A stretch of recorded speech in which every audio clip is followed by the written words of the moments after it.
Assista nossos DVDs e conheça aquilo que a TV esconde de você. A partir de agora, você vai conhecer o desconhecido, o inacreditável, o inimaginável que muito poucos sabiam existir. Você vai saber de uma verdade de causar impacto. Você está pronto? Se não, prepare-se.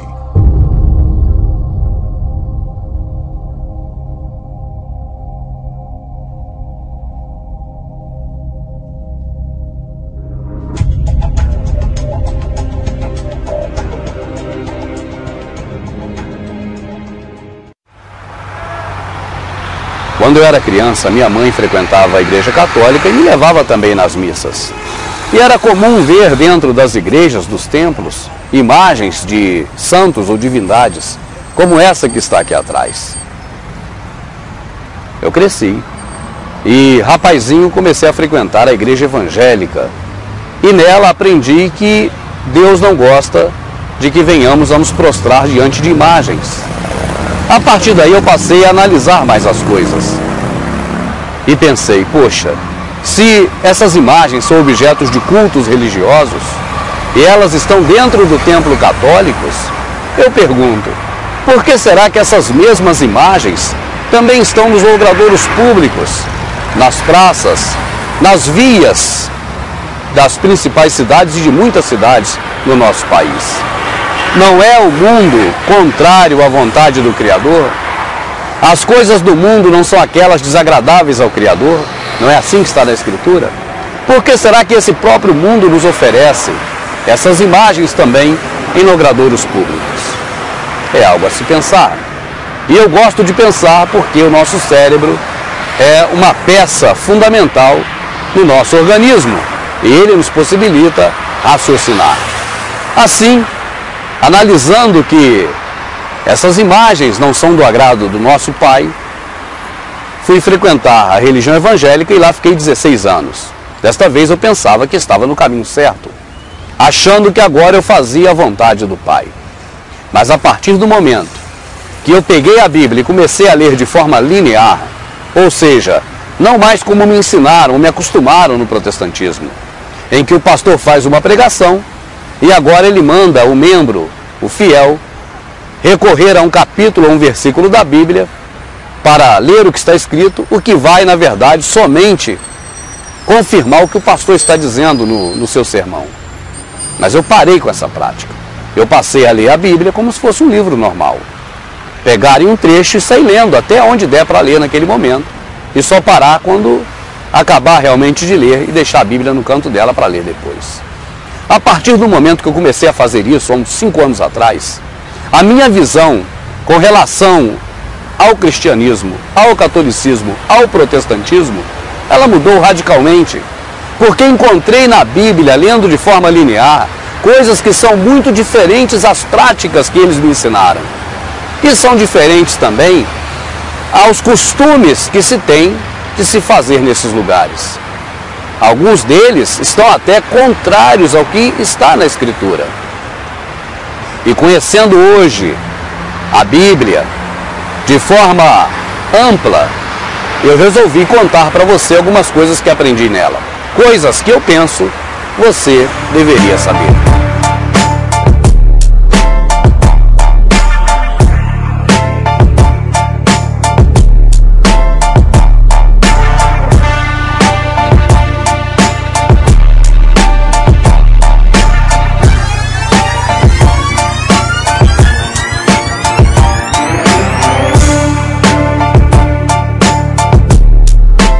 Conhecendo as Escrituras Sagradas, você passa a conhecer a história do povo de Israel, de como tudo aconteceu com Israel, e ainda passa a conhecer também a trajetória do nosso Salvador, que aprendemos a chamar de Jesus, e o que de fato ocorreu com ele, além, é claro, de ficar por dentro do que foi o que aconteceu realmente com todos os seus discípulos e apóstolos e com as cartas que Paulo escreveu Para isso você precisa ler a escritura que está na Bíblia. E para ler a escritura que está na Bíblia, para encontrar a escritura na Bíblia e lê-la, você vai precisar passar por cima das coisas que eles colocaram, o sistema religioso. Eu dou uma explicação que eu creio que seja muito boa sobre isso no DVD A Bíblia é Bíblica, que é indispensável.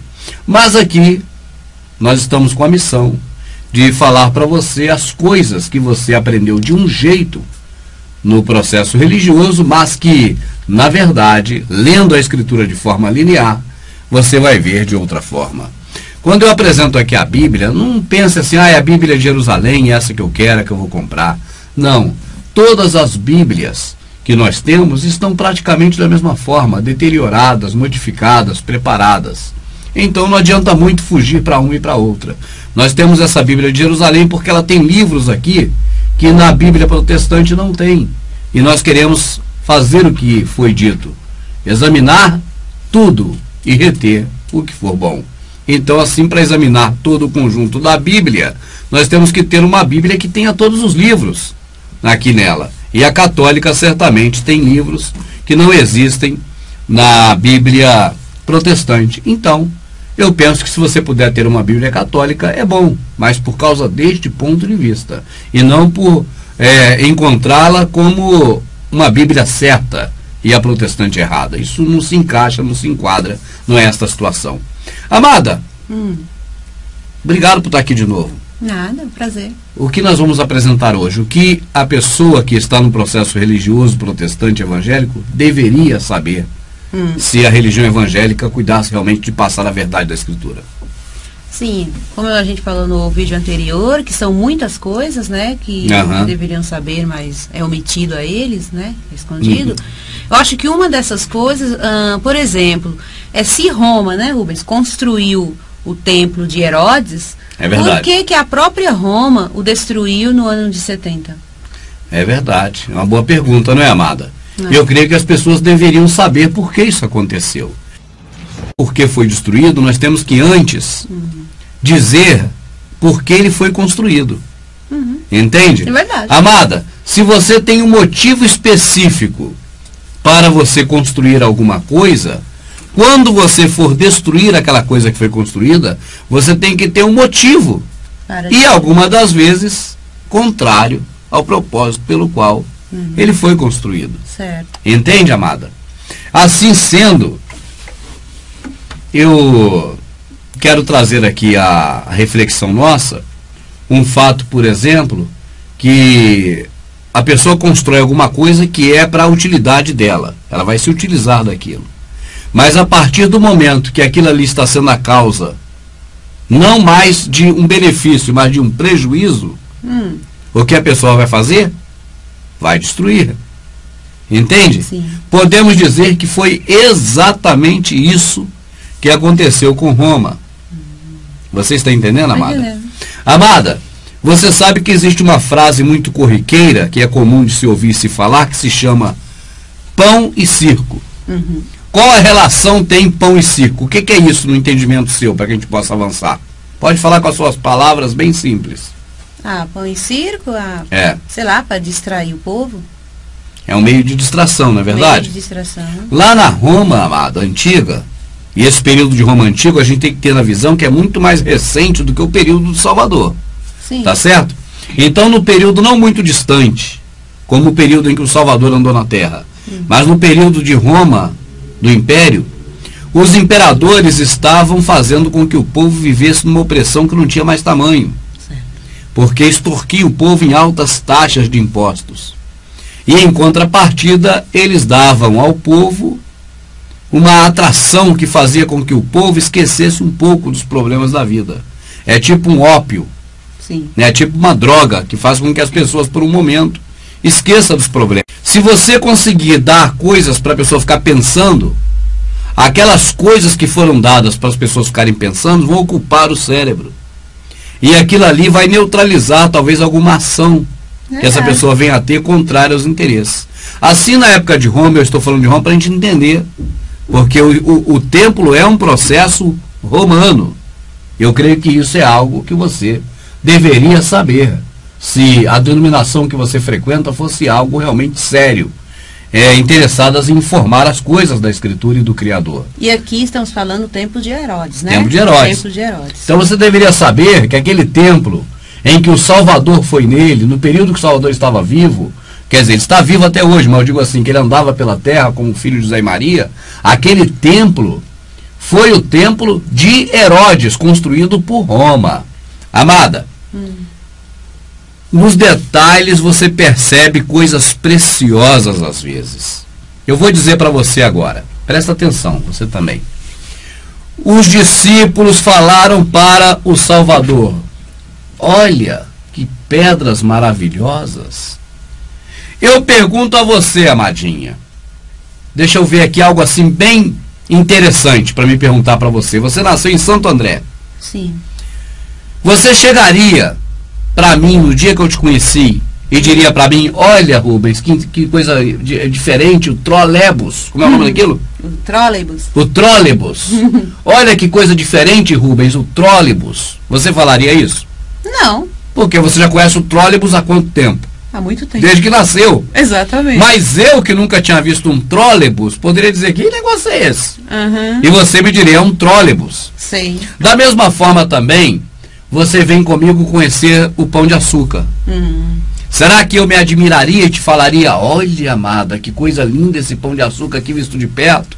Eu falaria isso para você? Não. Porque eu já conheço o Pão de Açúcar e estou careca de conhecer há muito tempo. Sim. Mas você indo a primeira vez no Pão de Açúcar, você poderia falar: olha que bonito que é isso. Sim. Ou então do teu jeitinho: que lindo. Né, Matinha? Que eu Não gosto. sei, Mas o certo é que a surpresa, amada, é que faz com que as pessoas se admirem. Sim. Você entende? Quando os discípulos falaram assim: olha, mestre, que pedras maravilhosas, você acha que essa reação dos discípulos foi por quê? Foi porque os discípulos não conheciam. É evidente.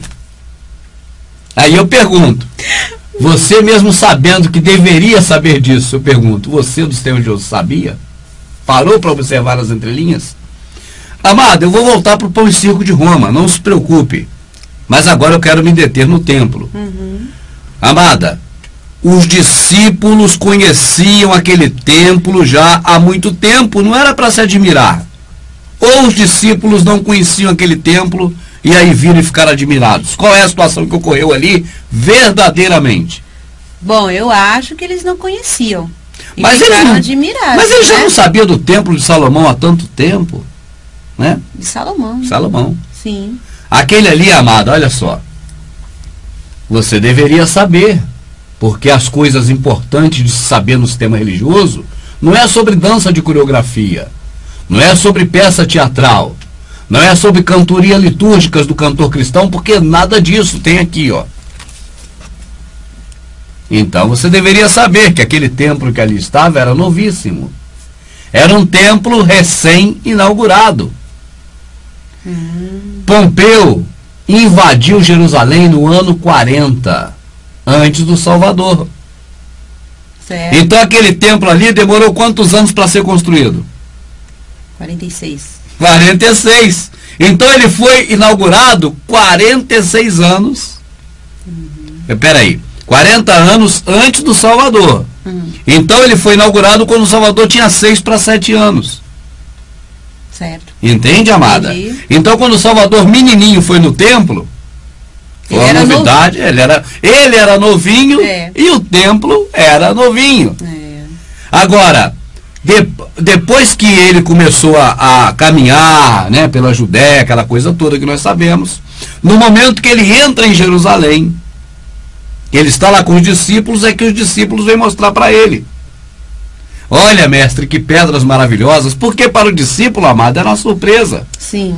É como se você, por exemplo, chegar em Brasília logo assim que Juscelino Kubitschek fez Brasília, né? Agora a gente já cansou de ver pela TV, mas naquela época de Israel tinha TV? Não. Nem jornal, nem revista. Sim. Então, para conhecer, eles tinham que ir lá.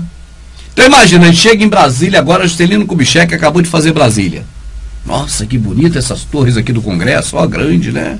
Isso aqui é bonito, aquela concha ali, que é aquela concha de Semiramis que tem lá, né, que é o negócio lá. Então você veja, amado, as pessoas, elas conheciam o templo porque iam lá. Aí os discípulos se maravilharam de ver aquelas pedras grandes, possivelmente porque eles nunca tinham visto o templo de próximo, de perto. De perto. Agora, era um templo ou era um conglomerado? Era um conglomerado. Né? Conglomerado é muita coisa aglomerada ali. Certo. Era uma coisa gigantesca. Gigantesca mesmo. Pensa no Maracanã com Morumbi com Pacaembu. É grande? Era grande. Muito maior. Muito maior. Basta ver o Muro das Lamentações, que distância fica da mesquita que está no lugar do templo. É verdade, né? Sim. Isso ali só mostra um lado, imagina os 4 lados. Né? Então você vê que era um negócio enorme, era gigante. Essa maquete, amada, é a mais fiel. Entende? Exemplificação da imponência, né? Desse templo. Certo. Aí quando você fala templo, essa maquete retrata bem. Porque o templo é isso tudo aí, ó. Entende? Isso é o templo. Sim. Só que quando o sistema religioso, o processo evangélico se refere ao templo, eles estão botando na mente da pessoa que é um templo de Salomão. Que é aquilo ali que é só o templo ali, mais nada. É, o templozinho. É verdade. Pensa que é aquilo. Não. É isso tudo aí. Isso é uma área de lazer. Isso é um centro social, comunitário, participativo, esportivo, sei lá o quê. É um shopping. É um shopping. Com praça de alimentação e tudo. É isso aí. O que a gente pode falar para descrever aquilo ali hoje, você não tem outra coisa que você possa falar. É um shopping. Para as pessoas dos dias de hoje, né? Para compreender melhor, né? E outra coisa, amada, muito semelhante, né? As pessoas vão no shopping, né, para gastar?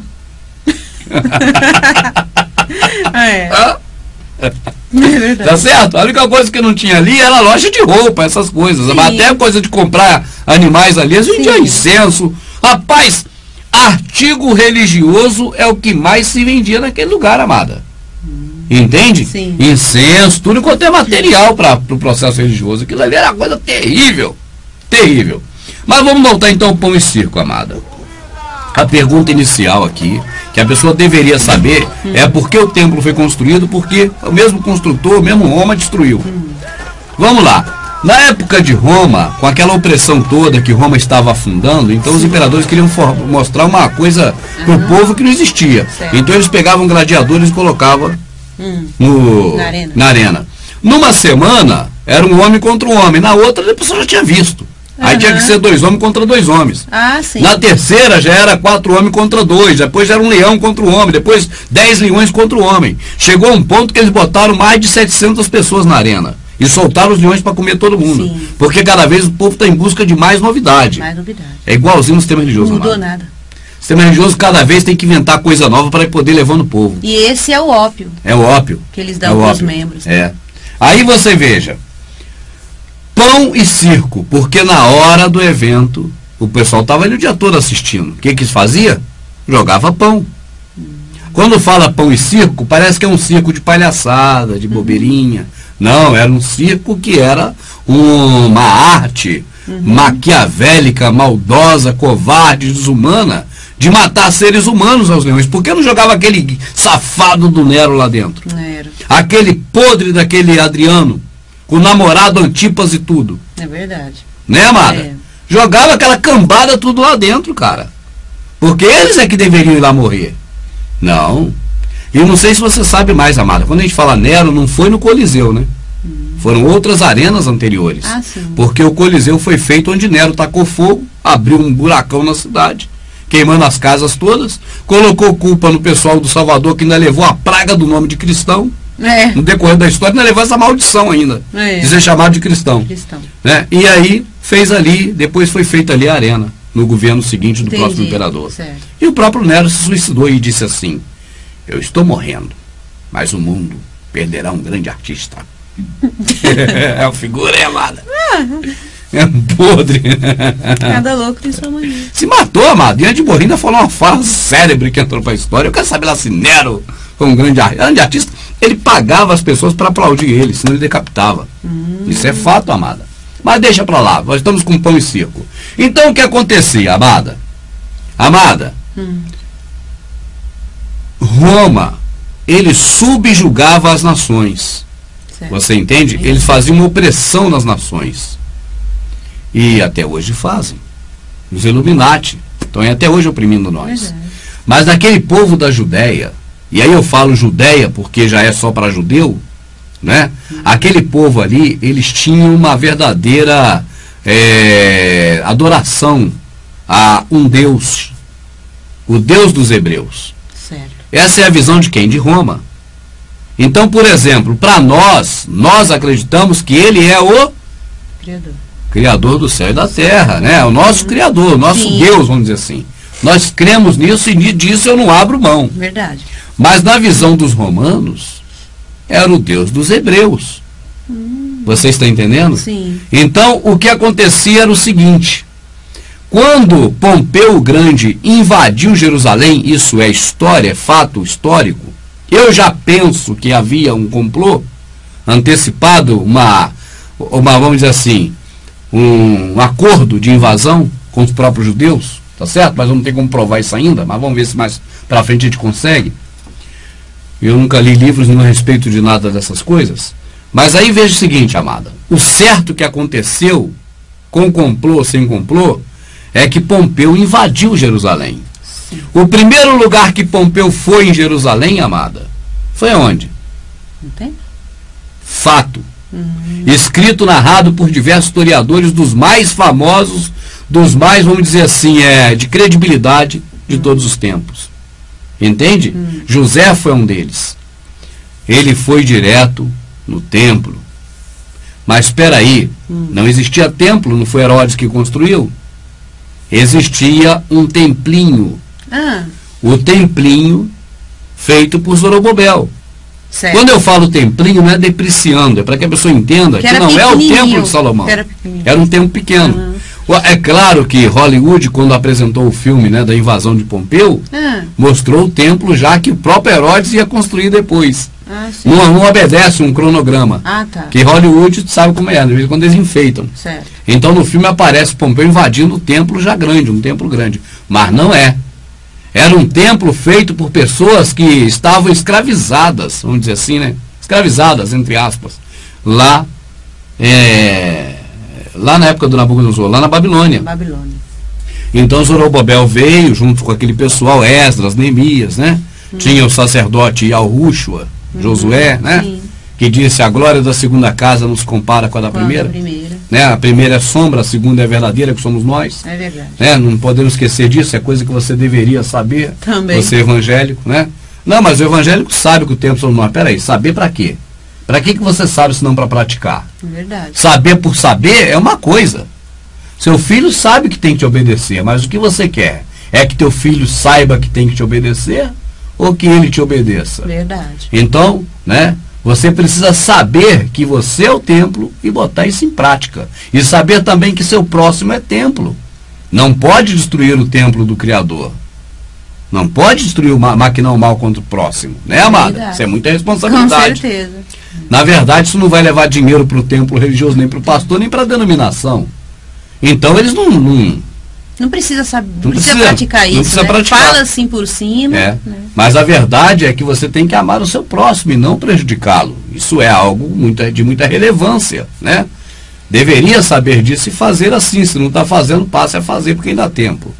Assim, amada, o que Roma tinha a ver com o Deus de Israel? Nada. Mas Roma não ia querer que ali se levantasse algum tipo de revanche para dar trabalho. Até porque, amada, eu volto a dizer, minha amada, aquela invasão de Pompeu é muito suspeita. Mas muitíssimo suspeita, amada. Parecia, sabe o quê? Uma faca cortando manteiga. Não teve resistência nenhuma. Entende? Não pode ser outra coisa a não ser acordo com os judeus. E por que eu digo que tem tudo para ser um acordo com o judeu? Porque até ali, você lê aqui, ó, em Macabeus, que não está na protestante, eles escondem. Sim. Eles correm de dar razão a isso. E quando cita Malaquias, que denuncia o rompimento, né, do povo de Levi, por causa da opressão de Judá, né, que rompeu o concerto, essa parte de Jeremias, eles sufocam com a situação de dízimo. Mas Malaquias, Rubens, eu acho o povo protestante só conhece Malaquias 3:10. Só, se for falar a história de Malaquias, não sabe nem sabe nada. Sabe nem que Malaquias falou, o que fez, sabe nada. Exatamente. Você deveria saber disso, meu amado. Você do sistema religioso deveria saber que o profeta Malaquias diz muitas coisas interessantes, extremamente interessantes, em seu livro inteiro. Então leia tudo para você compreender e entender. E verá que ele está acusando o tempo todo esses que te enganam, esses que te extorquem, esses que dizem para você que são homens de Deus. É esses que Jeremias está, o tempo todo. Diz até que vai passar cocô na cara deles.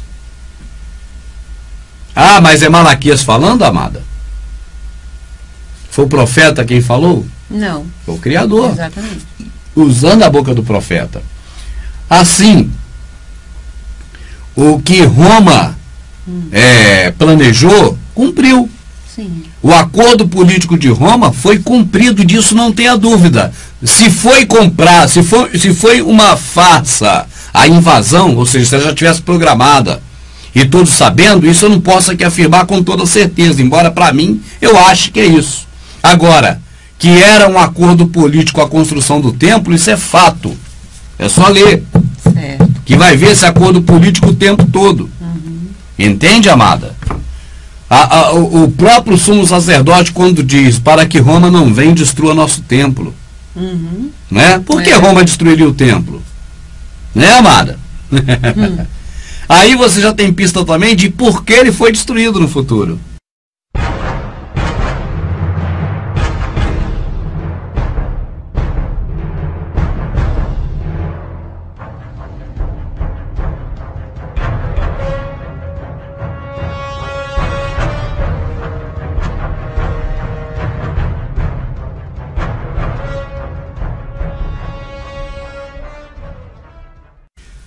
Roma, após o domínio feito nas terras dos judeus, não queria de maneira nenhuma ter que mandar soldados para lá, porque demanda muito dinheiro. Sim. Enviar uma força de soldados para lá, para poder batalhar num confronto. Um confronto de uma nação que eles já subjugaram.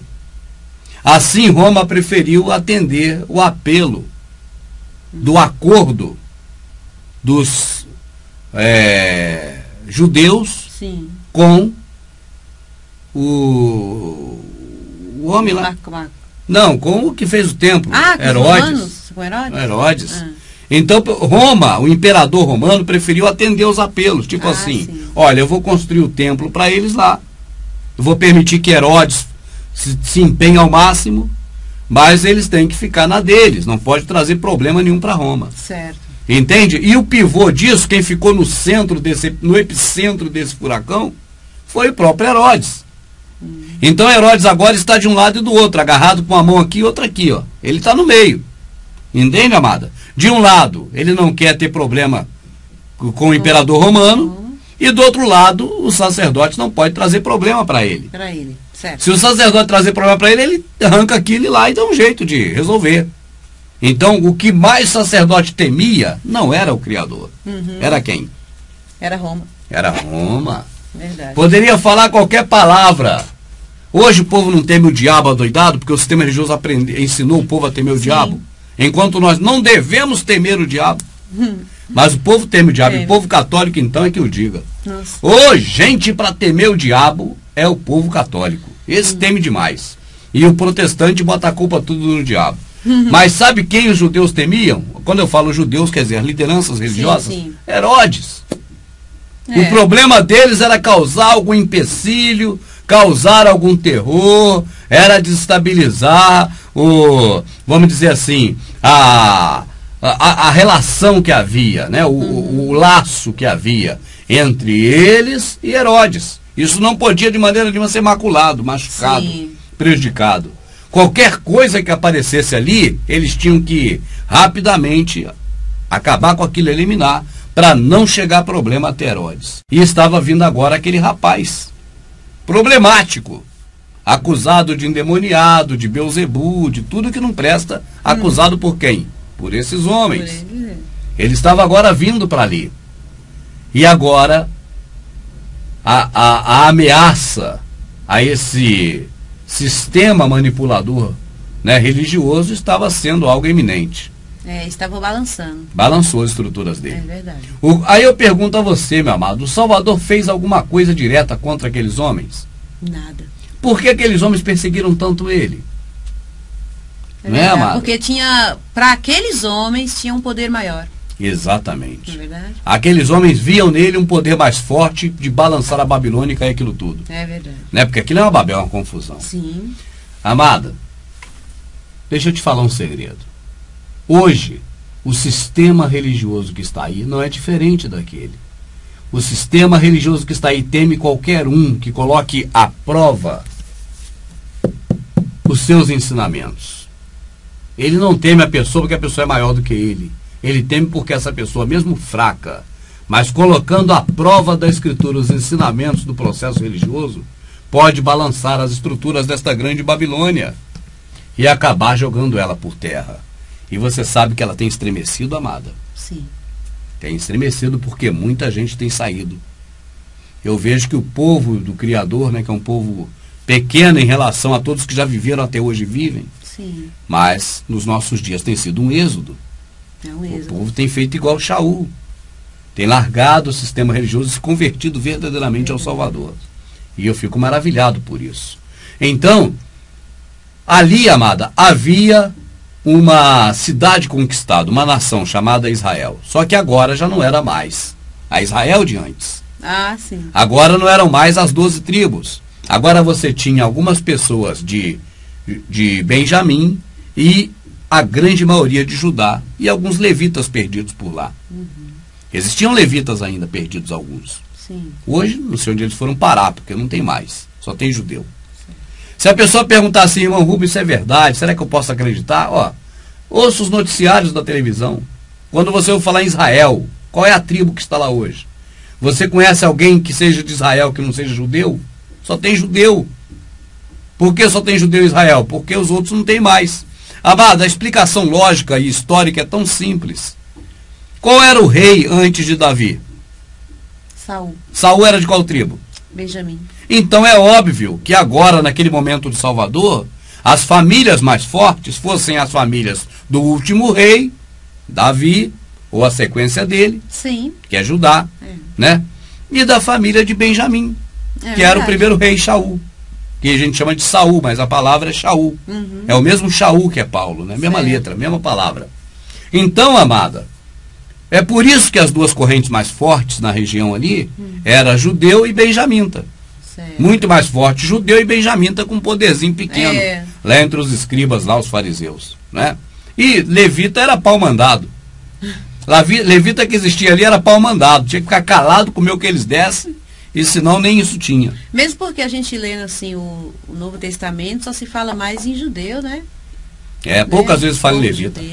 Poucas vezes. Ali tem uma passagem que João Batista está batizando, né, ensinando. Vamos deixar bem claro, né? Sim. Batizando no ensinamento dele, de João Batista, apareceram perante eles algumas pessoas mandadas pelos sacerdotes. Quem eram esses que estavam lá? Eram os fariseus e alguns levitas juntos. Ah, sim. Entende? Tá. Então existia levita perambulando por lá. Certo. Mas pau mandado. Não tinha mais aquele domínio dos levitas como era em Macabeus, né? Certo. No período de Macabeus. Assim, amada, porque os levitas eram as pessoas que eram sacerdotes, mas chegou um tempo que eles reinaram. No período de Macabeus, eles exerceram um reinado político também. Sabe? Mas foram destituídos na época de Pompeu Grande, que entrou lá e falou, vai pra lá, aqui é judeu, vai meus judeus amados, fazem seus templos, engane todo mundo, mas não me traga problema pra Roma, hein? Vê o que eles vão fazer, ó, vou matar algumas crianças aqui que você não liga mesmo, vou matar algumas mulheres aqui, alguns velhos aqui, vou levar umas meninas pra ser prostituta lá, vou pegar alguns dos seus meninos pra ser soldado nosso, só pra poder o pessoal ver que foi invasão verdadeira, que foi algo que nós fizemos mesmo porque nós somos romanos, mas o nosso acordo tá fechado, o templo de vocês vai sair. É algo assim, amada. Aí, beleza, amada. O Salvador, ele fez tantas coisas maravilhosas que as pessoas o cercaram e queriam fazer dele rei. Sim. Se ele aceita ser rei ali, naquele momento, Roma já destruiria o templo. Já teria destruído tudo ali. Entende? Porque mais tarde houveram revoltas. E logo após a morte do Salvador, 70 anos, aqueles judeus que ali estavam, depois da grande lambança que eles fizeram, a verdade foi essa. Amada, a morte do Salvador foi a maior lambança que eles podiam fazer. O tiro saiu pela culatra. Sabe o que é tiro pela culatra? Não sabe não? Sim. Então, o tiro ali saiu pela culatra. Eles acharam que estavam acabando com o problema, mas eles estavam criando um problema sério. Por quê? Porque a partir dali, amada, existiram os discípulos. Ah, sim. A partir dali, amada, existiram os que ele chamou os apóstolos. Os apóstolos. Então aquele negócio ali não morreu com a morte de Salvador. É verdade. Entende? Depois daquilo eles tiveram que matar para poder... É assim, amada. Quer dizer, o que eles temiam acabou acontecendo. Acabou acontecendo porque eles mesmo causaram. Eles mesmo causaram. Então Roma destruiu o templo por culpa deles. Mas vamos chegar lá. O que aconteceu, amada? Já vi um bandido que chega assim e fala assim, olha, é o seguinte, cara. Você é mais velho que eu na bandidagem, é filme. Você é mais velho que eu na bandidagem, eu sou novo na bandidagem. Vamos lá roubar aquele banco, mas você não pode matar ninguém, viu? Não pode matar ninguém, nós só vamos roubar e vamos embora. Eu já vi isso em filme. Entende? Aí o que acontece? Quando chega lá na hora de assaltar o banco, o bandido mais velho vai e mata o cara do caixa. Aí o novo, pô, não era pra matar, você falou que não era pra matar, era só pra roubar. Não é assim? Mas daqui a pouco vai saindo os dois, alguém vê e reconhece esse próprio cara, que não queria que matasse. Sim. Aí agora o outro cara fala pra ele, o bandidão mais velho, ó, vai te denunciar, tu vai preso, cara. Não queria nem ter matado o que ele não conhece, agora ele vai matar o que ele mesmo conhece. Pei!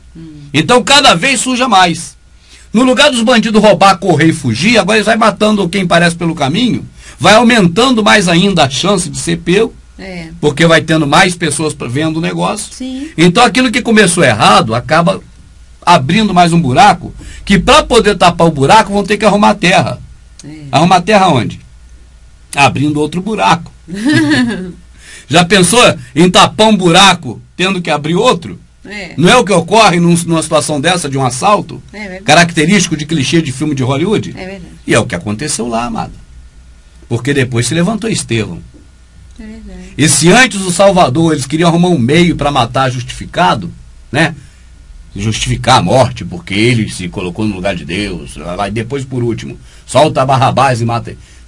No caso do Salvador, você estava procurando alguma coisa para justificar, eu pergunto à minha amadinha, qual a justificativa deles de matar Estevão? Que ele pregava contra o tempo? Eu nem sei se eles arrumaram justificativa. Eu sei que quando o Estevão começou a falar, eles estavam gostando. Sim, estava gostando. Então a decisão de matar Estevão foi assim, ó, na hora. Porque Estevão falou, esses que vocês mataram. Amada, você não sabe que Moisés fugiu porque o egípcio viu ele? Sim. Quando ele matou um egípcio e enterrou na areia? Foi isso mesmo. Não é? É a mesma coisa. Na hora que Estevão denunciou, vocês mataram o Messias. Vocês são de dura cerviz. Quando eles pensaram, pô, sujou. O pessoal sabe que o culpado da morte fomos nós. Para ele não espalhar isso para mais ninguém, o que a gente faz com ele agora? Aqui mesmo. Aí já não tem tanto cuidado mais como teve antes. Sim. De procurar uma justificativa, uma explicação que eles julgassem, que explicasse o motivo pelo qual levou o Salvador à morte. Aí é aquela coisa, para aterrar o buraco, tem que fazer outro buraco para pegar a terra. E cada vez o buraco fica maior.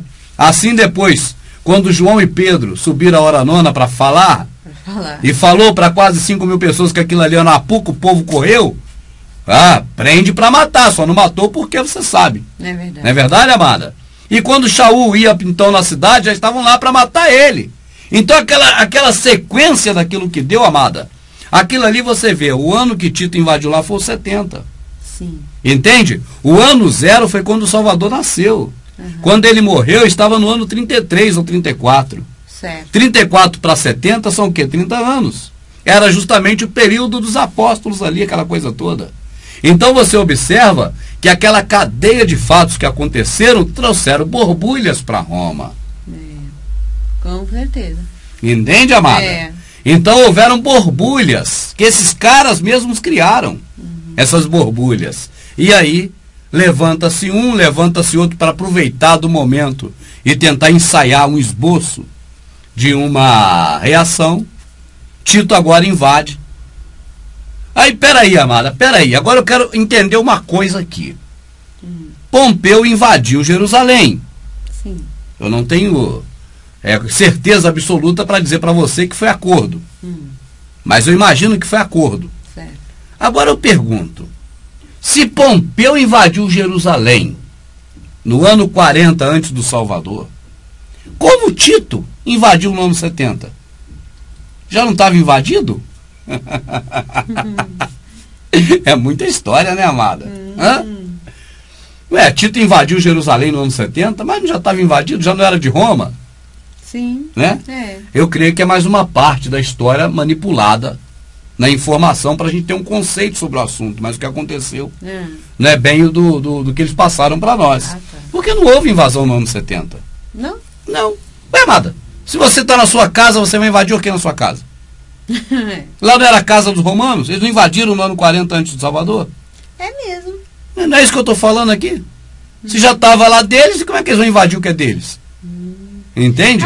Quando o Salvador estava andando aqui no mundo, ou seja, lá na Judéia, já era território romano? Território não, já estavam lá? Estava no poder de Roma. No poder de Roma. Eles iam lá cobrar, né? Eles que cobravam, era considerado área romana. Então o que houve na verdade é que, sem dúvida nenhuma, haviam borbulhas, entende? Borbulhas. E aí Roma achou melhor resolver o problema. Mas o problema era qual? Era o templo. Amada, por que aconteceu problemas na época de Salomão? Antes de Salomão não tinha problemas. As 12 tribos estavam unidas. Salomão morreu, e assim que ele morreu, dividiu-se. O filho de Salomão já não pegou mais as 12 tribos. Certo. Então, amada, você observa que aquele templo é algo terrível. É o templo que é a causa das divisões até hoje. Por que existem divisões no sistema religioso ainda hoje? Que um pastor vai e sai do templo e abre outro. É por causa do templo. Sim. Se essas pessoas fossem pastores e não tivesse templo, não teria meio para poder extorquir o povo, tomar dinheiro, se eles andassem só pregando igual Paulo e João. Paulo e João tinha templo? Não. Não, andava pregando. Então, digamos que tem 2 pastores hoje que é da igreja Assembleia, vem cá que eu também quero. Tá certo? Me dá aqui que eu também quero. Igreja Assembleia, me dá aqui que eu também quero. E nessa igreja tem 2 pastores. Tá certo? Mas vamos dizer que essa igreja vem cá, me dá o meu que eu também quero, não tem templo. Só tem 2 pastores que andam pela rua pregando. Será que eles vão ter motivo para brigar por causa de dinheiro? Não. Não vai pedir dinheiro a ninguém. Esse era o modelo do que nós conhecíamos com os apóstolos. Sim. Eles andavam pregando, eles não tinham uma denominação local para ficar. Verdade. Você deveria saber disso. Você evangélico. Agora, a causa hoje da divisão é justamente o templo. Porque tendo templo, eles vão ter local para levar as pessoas, para pedir dinheiro, para poder brigar um pastor com o outro e abrir um outro lugar. Sim. Então o templo sempre foi motivo de divisão, desde que Salomão criou aquele ao Deus que habita nas trevas. Assim também, no momento que o pessoal do templo, os judeus, não puderam mais conter o povo com pão e circo, com aquele shopping, até porque, amada, toda a ideia, você sabe disso, ela se desgasta. Certo. Não há uma fórmula que não se desgasta. É verdade. Sempre tem que ter uma atração nova. Se aquele templo daquela época de Herodes fosse comandado pelos religiosos de hoje, certamente. Esses caras são criativos, amado. Igual isso eu nunca vi. É verdade. Certamente aquele templo tinha durado mais iludindo o povo. Por que tinha durado mais? Tinha durado mais pelo simples fato do seguinte, amada. Eles iam criar uma atração a cada dia ali. Para o povo continuar indo. Mas depois que aquilo caiu no marasmo, que o povo já não conseguia mais ser iludido com aquilo, e eles sujou, todo mundo já sabe, eles mataram o Salvador, mataram Estevão, perseguiram o Paulo, mataram todo mundo, eles são os capeta. O povo começou, entende? A não dar mais crédito àquilo, nem querer ir mais naquele lugar lá. Não disse? O povo estava unânime no templo. O pessoal pensa que era dentro do templo, não, era na praça. Mas nem isso o povo quis mais. Então agora, o templo agora está atrapalhando. Então destrói essa porcaria toda, esse lixo. E foi o que fez Tito, imperador romano. Quando ele, no ano 70, destruiu. Então você vai ver o tempo que durou o templo. O templo foi inaugurado 46 anos depois que ele começou. Sim. Eu não sei se ele começou no ano 40, quando o Tito invadiu. Pode ser bem depois. né? Mas o certo é que quando o Salvador era criança, o templo estava recém-inaugurado. Certo. Então, depois disso, ainda ficou mais... Depois que o Salvador era garoto, com 10 anos talvez, ou 5, né? Ele ficou até o ano 70. Então, quer dizer, 60... talvez uns 60 anos, uma geração, que aquele templo durou. Pelo jeito, não foi muito tempo, não. Né? E aí, pronto. Acabou que o Roma, que havia construído o templo em uma atitude, né? Um ato político para manter as coisas ordenadas, decidiu, por fim, achou melhor destruir aquele templo no ano 70 e assim fez. Agora, o Deus incompetente, amada, e aí você que está me vendo pela primeira vez, você que é evangélico, eu não estou falando do que está escrito aqui, do Criador do céu e da terra. Eu estou falando do Deus daquele templo. Aquele Deus é muito incompetente, meu amado. Haja vista que ele não protegeu sua própria casa e deixou que o próprio Tito destruísse. Eu falo, que Deus vagabundo é esse? Que não protegeu a casa dele, deixou Tito destruir. Você ia falar? Ah, sim. A gente estava falando aí da destruição desse templo lá por Roma, né? Que foi eles mesmos que fizeram. Então eles mesmos destruíram. Agora, o templo era deles, eles fizeram. Certo. Dai a César o que é de César. De quem é esse templo? Faltou pouco ele falar isso. Na Escritura fala que esse templo seria destruído. Esse templo... Só o Salvador. O templo que a Escritura se refere é o Salvador. Ou é esse templo de... O Salvador disse que esse templo seria destruído e foi. E foi, né? Ah, tá. Ele falou desse templo de pedra e dele mesmo. Dele próprio ou não? Porque ele falava dele mesmo. Minha rica, você tem que separar uma coisa da outra. Mas faz bem em perguntar, porque a dúvida pode ser de outros. Derrubem este templo e eu construo outro em 3 dias. Sim. Agora, pedras lindas? Não haverá aí pedra sobre pedra nesse templo que você está me mostrando que não vai ser derrubado. Ah, é verdade. Fechou? Fechou.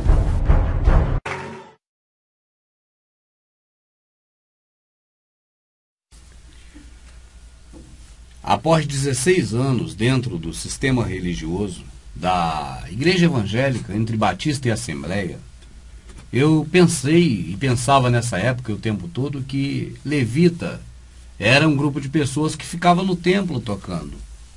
Você sabe que muitas pessoas também hoje, neste momento, acreditam que levitas se referem a pessoas que tocam e que cantam. Né, amada? E por isso minha amadinha está aqui agora para poder falar sobre algo que você deveria saber. E eu, junto com a minha amadinha, procuraremos então debulhar isso melhor. Então, exatamente isso, né? Porque quando a gente lê na Bíblia, né? Na Escritura, a gente vê um outro levita, né? A gente não vê levita como cantores, tocadores de instrumento e por aí vai, né? Então, seria interessante falarmos sobre isso. Se levitas eram cantores de igreja, ou de denominação, ou do próprio templo. Do próprio templo. Amadinha, eu fico observando que se a pessoa ficar na Assembleia de Deus, na Presbiteriana, nessas novas que tem aí, neopentecostais, né? Que surgiram aí depois da Nova Vida, esse monte que tem aí, as pessoas podem ficar 10, 20, 30, 40, 50 anos e nunca vai ter uma visão verdadeira das coisas que estão na Escritura. Porque você, quando lê a Escritura, se você lê sozinho, amada, sem um auxílio de uma pregação, ou de um esboço, ou de aquilo que eles fazem para a pessoa depois acompanhar em casa, estudo bíblico, né? Então, sem a presença de um estudo bíblico, um livro de algum pastor, a pessoa acha estranho. Sim. É muito comum você ver pessoas da religião evangélica dizer assim, a Bíblia é muito difícil de entender. Eu não consigo entender bem ali a Bíblia. É claro que você não consegue entender. Ali você vê uma coisa, que você aprende é outra.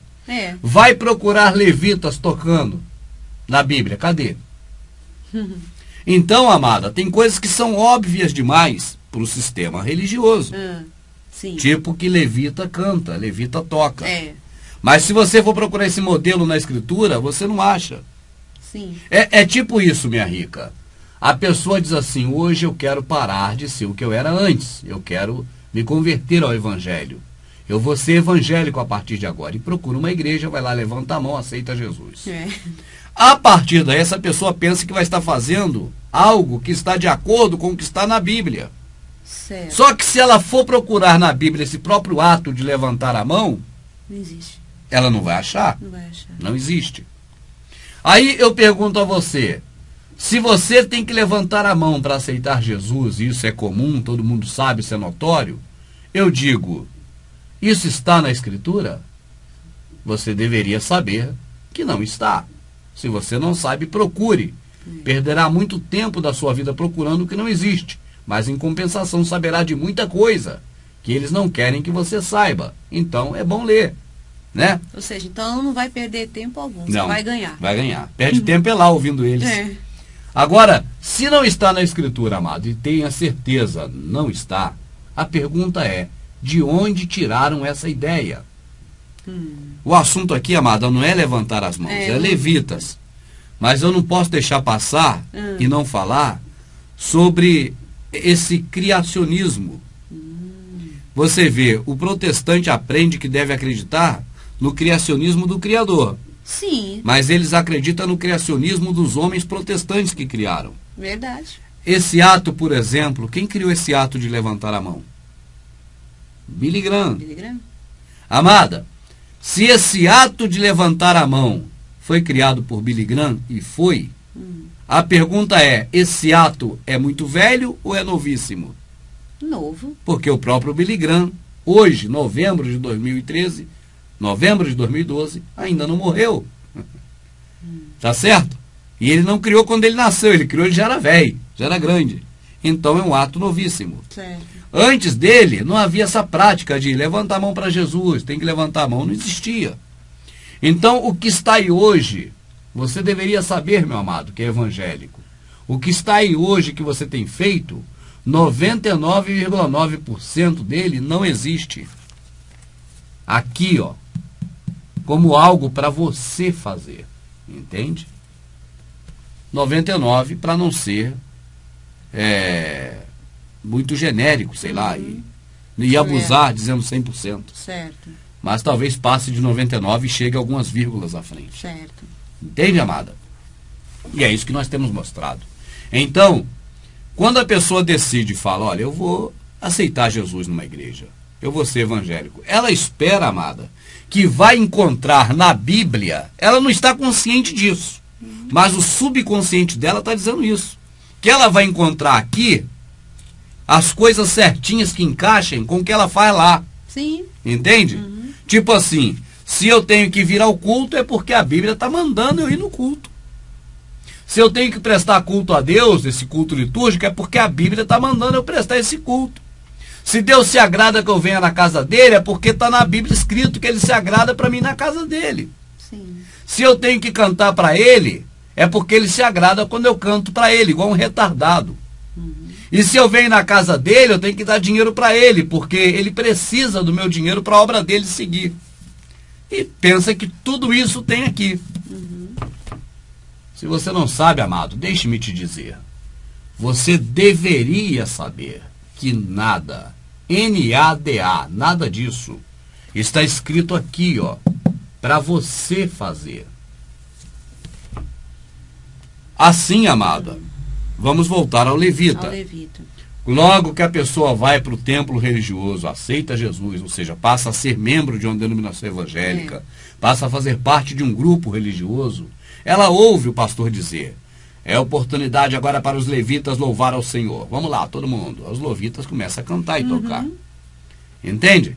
Aí passa uma semana, na outra semana ele ouve a mesma coisa. Passa um ano, passa 1000 anos, até ele morrer, velho, careca, banguelo lá dentro. Todo tortinho, ainda está ouvindo que aquilo é levita. É verdade. Mas nunca o pastor vai explicar por que ele chama aquele povo de levita. Por quê? Porque ele não tem explicação para isso. Bom, se não tem explicação, então eu vou fazer uma pergunta, não sei nem se você vai ter a resposta. Talvez não tenha nem explicação também. Quanto mais resposta. Assim, então, por que eles associaram? Porque eu não digo os membros. Eu digo os que sabem, né? Eles sabem da verdade, sabem que os levitas da escritura, né? Não tem nada a ver com esses levitas de hoje, não é verdade? Com esse que o pessoal fala que é levita da casa do Senhor. Ainda fala que é da casa do Senhor. Que é da casa do Senhor. Então, como é que eles conseguiram fazer essa junção de levita com cantor, com tocador na igreja? Entende? Não poderia ter feito a junção com uma outra coisa? sei lá. Vou te perguntar uma coisa também, ver se você me responde, tá bom? Se você me responder o que eu perguntar, eu respondo o que você perguntou. Eita, vendo que eu vou ficar sem resposta. Eu aprendi com Salvador, amada. É. Amadinha, como eles conseguem fazer junção do dízimo da Bíblia? E eu já não vou dizer escritura, que a gente está falando para um público, né? Mais ligado ao sistema religioso. Como eles vão fazer junção do dízimo de comida com o dízimo de dinheiro de hoje? Ah, eu sei a resposta. Então também sei a outra. Já me complicou, mas vai lá, fala. Mentindo? Mentindo. Mentindo. E a minha resposta é qual? A mesma. Mentindo. No lugar onde não há verdade é o quê? A mentira. Mentira. Então o que eles mais vão falar lá é mentira. É mentira, verdade. Então, minha rica, esses camaradas, eles querem falar muito e explicar nada. E explicar nada. Não. A escola dominical não é para explicar, é para condicionar. Sim. Tanto que eu descobri do dízimo na época da escola dominical. Porque o aluno, no final dessa aula, deverá ser levado a crer, a pensar assim, assim, assado. Que é isso? Então o Espírito Santo não faz mais nada. Verdade. Não, nesses lugares ele nunca fez. Eu é que estava equivocado. Né? Então, minha rica, eu creio também que o pessoal deveria saber que o Espírito Santo não faz rebolar. É bom anotar depois, viu? Sim, mas são muitas coisas. São muitas coisas, amada. É uma árdua tarefa, mas eu gosto. Né? Ainda mais quando o tempo está fresco assim, que a gente consegue fazer bastante, né, amada? Sim. Semear bastante aqui no... Você deveria saber, né? Aqui, amada, vamos lá então. Será que o pastor fala que esse pessoal é levita porque eles não são brasileiros? Não. Nós temos que eliminar as possibilidades para tentar. Sim, claro. Isso é um research, não é uma pesquisa, né? Nós temos que fazer uma exploração, vamos dizer assim, mas não exploração como aqueles homens que exploram as cavernas, que exploram as matas. Nós vamos explorar o mundo gospel, evangélico, do sistema religioso, para ver o que eles vão, entende? Explicar. Então, nessa exploração, nós vamos perguntar o seguinte: primeiro, esses homens que tocam na igreja, que são chamados de levitas, eles são brasileiros? E os da igreja? São. Na maioria, né? A maioria, sim. Então, se eles são brasileiros, eles não podem ser levitas. Porque levita não era brasileiro, mas era israelita, hebreu. Tá certo, amado? Certo. Nunca judeu. Não pode ser judeu porque a tribo é Levi. E judeu é da tribo de Judá. De Judá, exatamente. Então eles eram hebreus, que eram de Hebron, israelita de Israel, Jacó. Né? Ou jaconita, né? Nunca se fala, mas jaconita acho que não estaria errado, né? Já que, né, chama-se de Jacó, mas é Iocaf, mas deixa pra lá. Então, amada, uma coisa nessa investigação nossa nós já temos certeza. Levita de sangue não são, porque são brasileiros. Sim. Ou até fora do Brasil, onde chamar qualquer um de levita. Agora, será por uma particularidade desse pessoal com os levitas? Também não. Eu acho que não, porque se nós levássemos em conta que o levita é quem toca, não tem levita que toca aqui. Então não pode ser levita daqui. Não é verdade, amada? Sim. Olha, existe passagem na Escritura que narram vitórias de Israel em guerras. Em uma dessas vitórias, houve uma vez específica naquela guerra que o Criador mandou alguns homens tocar.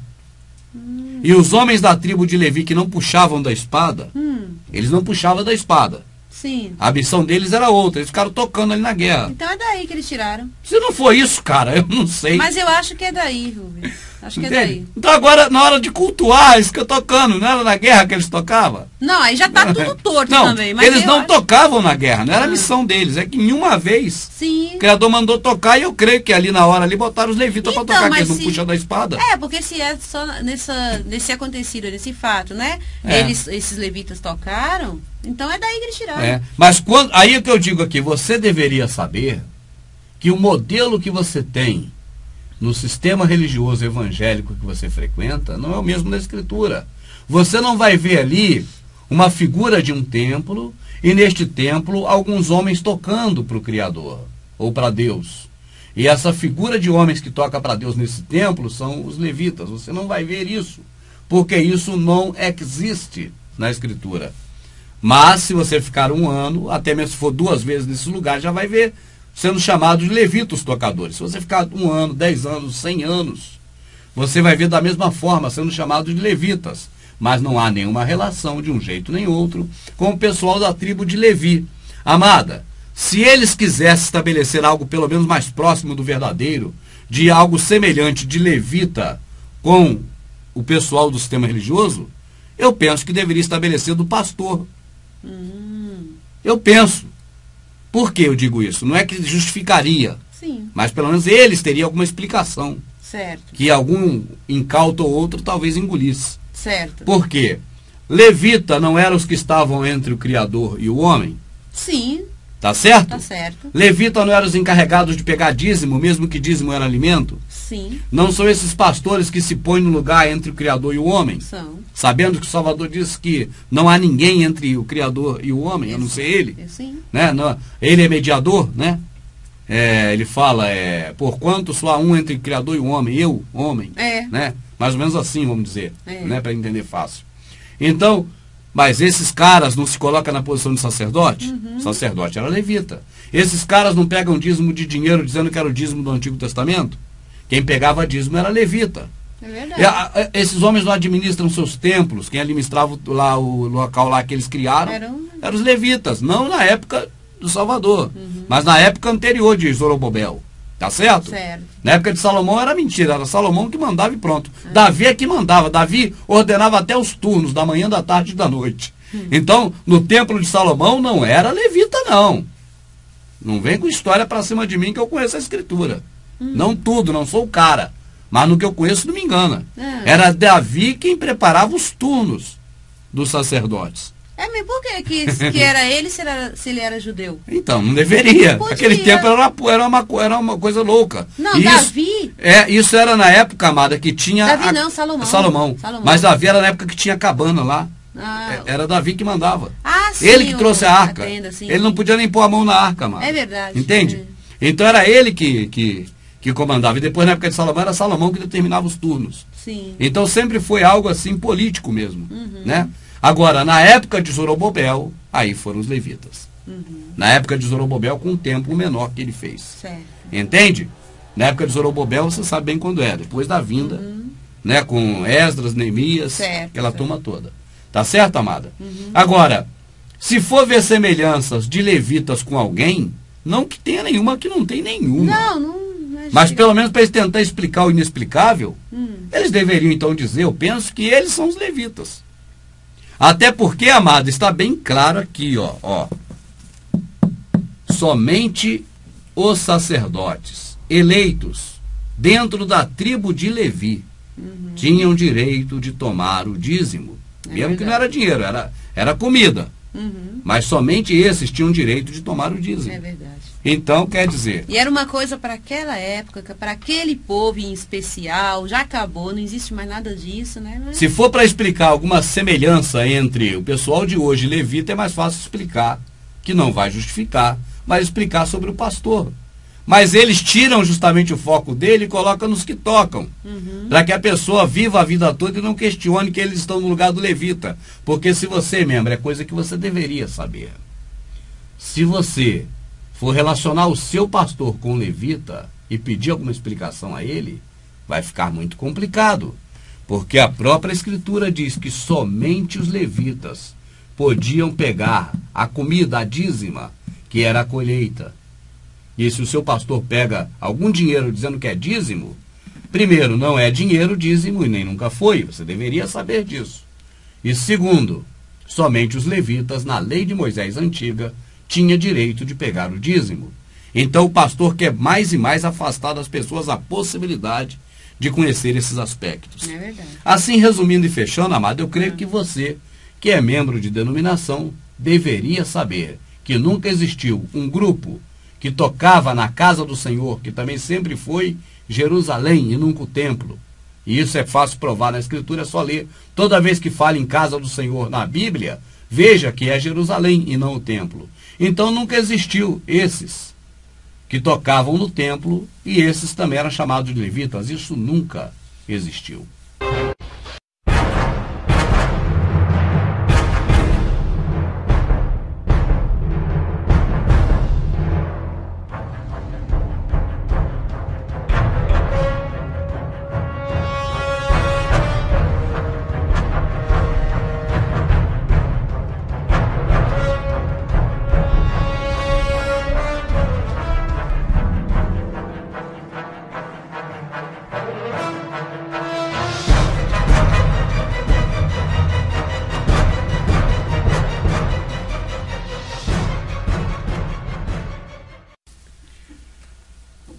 após 16 anos dentro do sistema religioso da Igreja Evangélica, entre Batista e Assembleia, eu pensei e pensava nessa época o tempo todo que levita era um grupo de pessoas que ficava no templo tocando.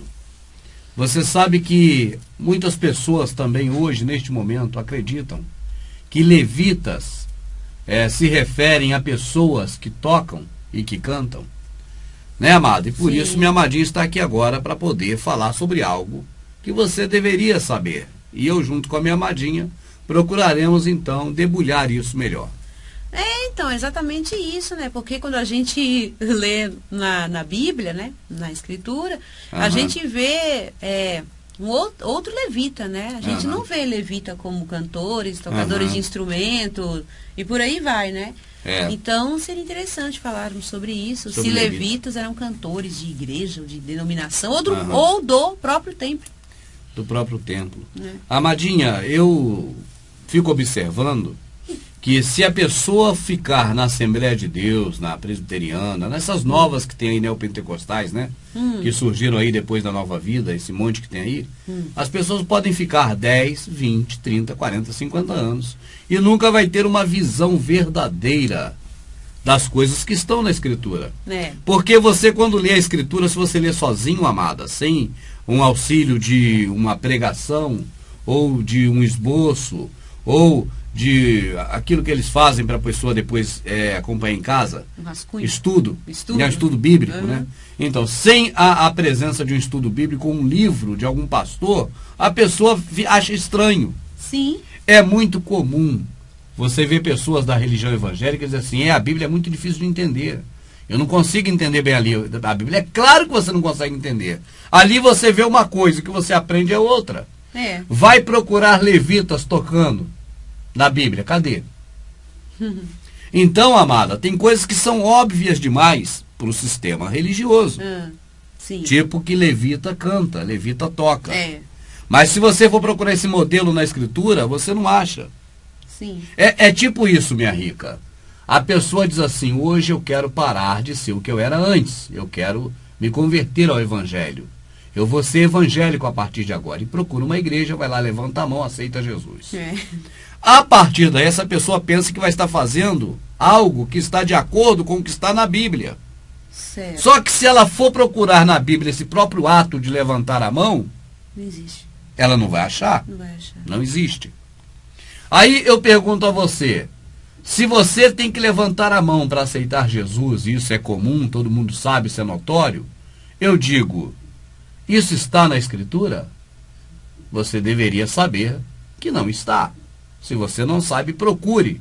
Perderá muito tempo da sua vida procurando o que não existe, mas em compensação saberá de muita coisa que eles não querem que você saiba. Então é bom ler, né? Ou seja, então não vai perder tempo algum, não, você vai ganhar. Vai ganhar. Perde tempo lá ouvindo eles.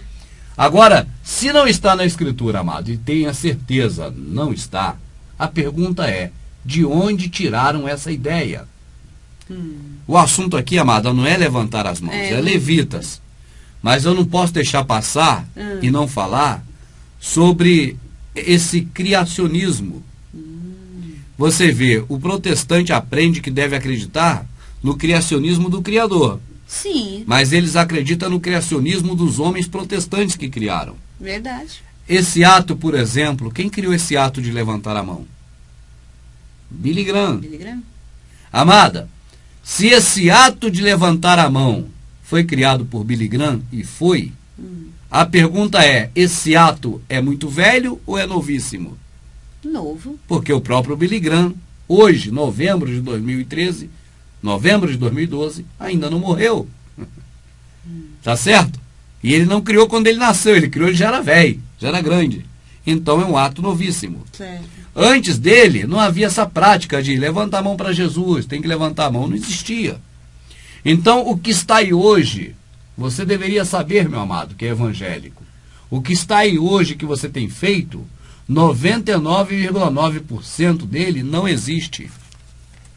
Aqui, ó, como algo para você fazer, entende? 99 para não ser muito genérico, sei lá, e abusar dizendo 100%. Certo.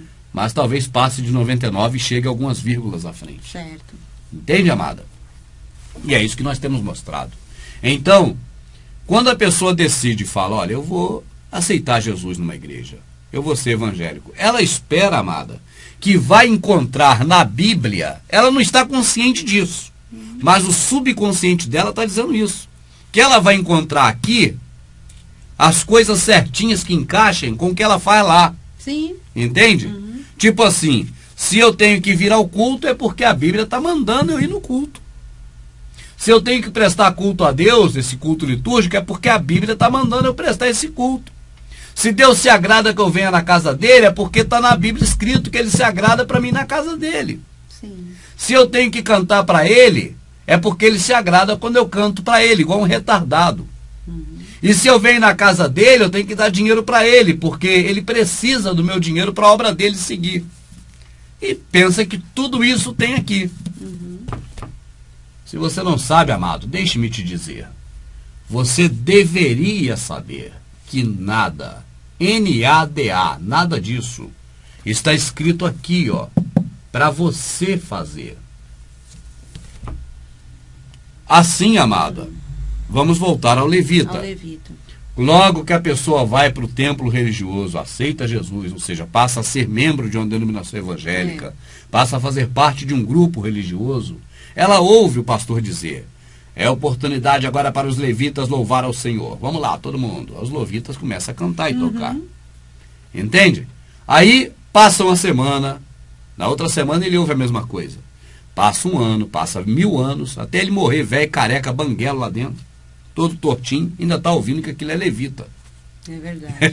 Mas nunca o pastor vai explicar por que ele chama aquele povo de levita. Por quê? Porque ele não tem explicação para isso.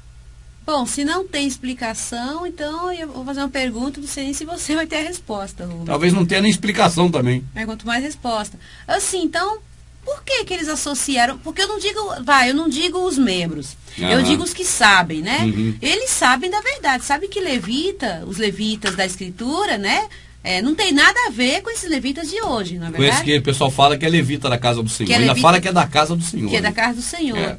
Então, como é que eles conseguiram fazer essa junção de levita com cantor, com tocador na igreja, entende? Não poderia ter feito a junção com uma outra coisa? Sei lá. Vou te perguntar uma coisa também, ver se você me responde, tá bom? Se você me respondeu o que eu perguntar, eu respondo o que você perguntou. Eita, vendo que eu vou ficar sem resposta. Eu aprendi com Salvador, amada. Amadinha, como eles conseguem fazer junção do dízimo da Bíblia? E eu já não vou nem dizer escritura, que a gente está falando para um público, né?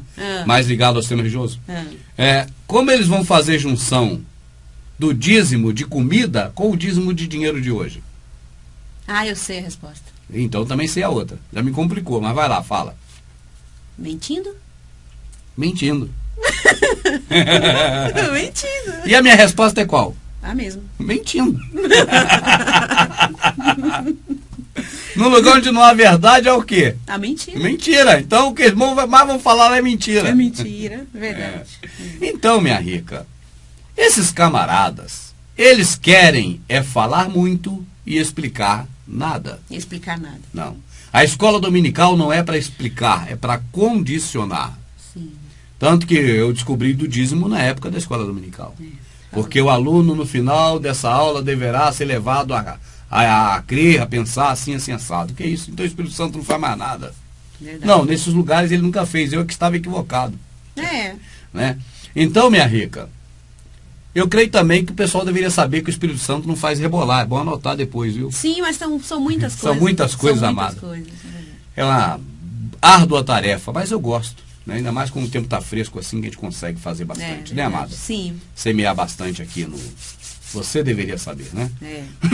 Aqui, amada, vamos lá então. Será que o pastor fala que esse pessoal é levita porque eles não são brasileiros? Não. Nós temos que eliminar as possibilidades para tentar. Sim, claro. Isso é um research, não é uma pesquisa, né? Nós temos que fazer uma exploração, vamos dizer assim, mas não exploração como aqueles homens que exploram as cavernas, que exploram as matas. Nós vamos explorar o mundo gospel, evangélico, do sistema religioso, para ver o que eles vão, entende? Explicar. Então, nessa exploração, nós vamos perguntar o seguinte: primeiro, esses homens que tocam na igreja, que são chamados de levitas, eles são brasileiros? E os da igreja? É. São. Da maioria, né? A maioria, sim. Então, se eles são brasileiros, eles não podem ser levitas. Uhum. Porque levita não era brasileiro, mas era israelita, hebreu. Tá certo, amado? Certo. Nunca judeu. Uhum. Não pode ser judeu porque a tribo é Levi. E judeu é da tribo de Judá. De Judá, exatamente. Então eles eram hebreus, porque eram de Hebron, israelita de Israel, Jacó. Né? Ou jaconita, né? Nunca se fala, mas jaconita acho que não estaria errado, né? Uhum. Já que, né, chama-se de Jacó, mas é Iocaf, mas deixa pra lá. Então, amada, uma coisa nessa investigação nossa nós já temos certeza. Levita de sangue não são, porque são brasileiros. Sim. Ou até fora do Brasil, onde chamar qualquer um de levita. Agora, será por uma particularidade desse pessoal com os levitas? Também não. Eu acho que não, porque se nós levássemos em contas que o levita é quem toca, não tem levita que toca aqui. Então não pode ser levita daqui. Não é verdade, amada? Sim. Olha, existe passagem na Escritura que narram vitórias de Israel em guerras. Em uma dessas vitórias, houve uma vez específica naquela guerra que o Criador mandou alguns homens tocar. E os homens da tribo de Levi que não puxavam da espada, eles não puxavam da espada. Sim. A missão deles era outra, eles ficaram tocando ali na guerra. Então é daí que eles tiraram. Se não for isso, cara, eu não sei. Mas eu acho que é daí, Rubens. Acho que é daí. Então agora, na hora de cultuar, isso que eu tocando, não era na guerra que eles tocavam? Não, aí já tá tudo torto não, também. Mas eles não tocavam na guerra, não era a missão deles. É que nenhuma vez sim. o Criador mandou tocar e eu creio que ali na hora ali botaram os levitas para tocar, que eles não puxam da espada. É, porque se é só nesse acontecido, nesse fato, né? Esses levitas tocaram, então é daí que eles tiraram. Mas quando, aí o que eu digo aqui, você deveria saber que o modelo que você tem no sistema religioso evangélico que você frequenta não é o mesmo da Escritura. Você não vai ver ali uma figura de um templo e neste templo alguns homens tocando para o Criador ou para Deus. E essa figura de homens que toca para Deus nesse templo são os levitas. Você não vai ver isso, porque isso não existe na Escritura. Mas se você ficar um ano, até mesmo se for 2 vezes nesse lugar, já vai ver sendo chamados de levitas tocadores. Se você ficar 1 ano, 10 anos, 100 anos, você vai ver da mesma forma sendo chamados de levitas. Mas não há nenhuma relação, de um jeito nem outro, com o pessoal da tribo de Levi. Amada, se eles quisessem estabelecer algo pelo menos mais próximo do verdadeiro, de algo semelhante de levita com o pessoal do sistema religioso, eu penso que deveria estabelecer do pastor. Eu penso. Por que eu digo isso? Não é que justificaria, sim, mas pelo menos eles teriam alguma explicação. Certo. Que algum incauto ou outro talvez engolisse. Certo. Por quê? Levita não eram os que estavam entre o Criador e o homem? Sim. Tá certo? Tá certo. Levita não eram os encarregados de pegar dízimo, mesmo que dízimo era alimento? Sim. Não são esses pastores que se põem no lugar entre o Criador e o homem? São. Sabendo que o Salvador disse que não há ninguém entre o Criador e o homem, a não ser ele. Sim. Né? Não, ele é mediador, né? Ele fala, porquanto só há um entre o Criador e o homem, eu, homem. Né? Mais ou menos assim, vamos dizer, né? Para entender fácil. Então, mas esses caras não se colocam na posição de sacerdote? Sacerdote era levita. Esses caras não pegam dízimo de dinheiro dizendo que era o dízimo do Antigo Testamento? Quem pegava dízimo era levita. É verdade. Esses homens não administram seus templos. Quem administrava lá o local lá que eles criaram eram os levitas. Não na época do Salvador, mas na época anterior de Zorobabel. Tá certo? Certo. Na época de Salomão era mentira, era Salomão que mandava e pronto. Davi é que mandava, Davi ordenava até os turnos, da manhã, da tarde e da noite. Então, no templo de Salomão não era levita, não. Não vem com história para cima de mim que eu conheço a Escritura. Não tudo, não sou o cara. Mas no que eu conheço não me engana. Era Davi quem preparava os turnos dos sacerdotes. Mas por que era ele se ele era judeu? Então, não deveria. Naquele tempo era uma coisa louca. Não, isso, Davi... isso era na época, amada, que tinha... Davi não, Salomão. Mas Davi era na época que tinha cabana lá. Era Davi que mandava. Ele que trouxe a arca. Ele não podia nem pôr a mão na arca, amada. É verdade. Entende? Então era ele que comandava. E depois, na época de Salomão, era Salomão que determinava os turnos. Sim. Então sempre foi algo assim político mesmo, né? Agora, na época de Zorobabel, aí foram os levitas. Na época de Zorobabel, com um templo menor que ele fez. Certo. Entende? Na época de Zorobabel, você sabe bem quando é, depois da vinda, né, com Esdras, Neemias, certo, aquela turma toda. Tá certo, amada? Agora, se for ver semelhanças de levitas com alguém, não que tenha nenhuma, que não tem nenhuma. Não mas pelo menos para eles tentar explicar o inexplicável, eles deveriam então dizer, eu penso que eles são os levitas. Até porque, amado, está bem claro aqui, ó. Somente os sacerdotes eleitos dentro da tribo de Levi tinham direito de tomar o dízimo. Mesmo que não era dinheiro, era comida. Mas somente esses tinham direito de tomar o dízimo. É verdade. Então, quer dizer... E era uma coisa para aquela época, para aquele povo em especial, já acabou, não existe mais nada disso, né? Mas... Se for para explicar alguma semelhança entre o pessoal de hoje e levita, é mais fácil explicar, que não vai justificar, mas explicar sobre o pastor. Mas eles tiram justamente o foco dele e colocam nos que tocam.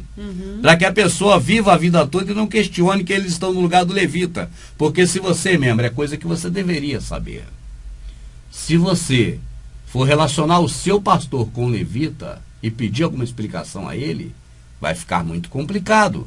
Porque a própria escritura diz que somente os levitas podiam pegar a comida, a dízima, que era a colheita.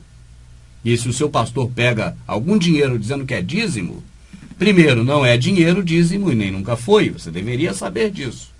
E segundo, somente os levitas, na lei de Moisés antiga, tinha direito de pegar o dízimo. Então o pastor quer mais e mais afastar das pessoas a possibilidade de conhecer esses aspectos. É verdade. Assim, resumindo e fechando, amado, eu creio que você, que é membro de denominação, deveria saber que nunca existiu um grupo que tocava na casa do Senhor, que também sempre foi Jerusalém e nunca o templo. E isso é fácil provar na Escritura, é só ler. Toda vez que fala em casa do Senhor na Bíblia, veja que é Jerusalém e não o templo. Então nunca existiu esses que tocavam no templo e esses também eram chamados de levitas. Isso nunca existiu.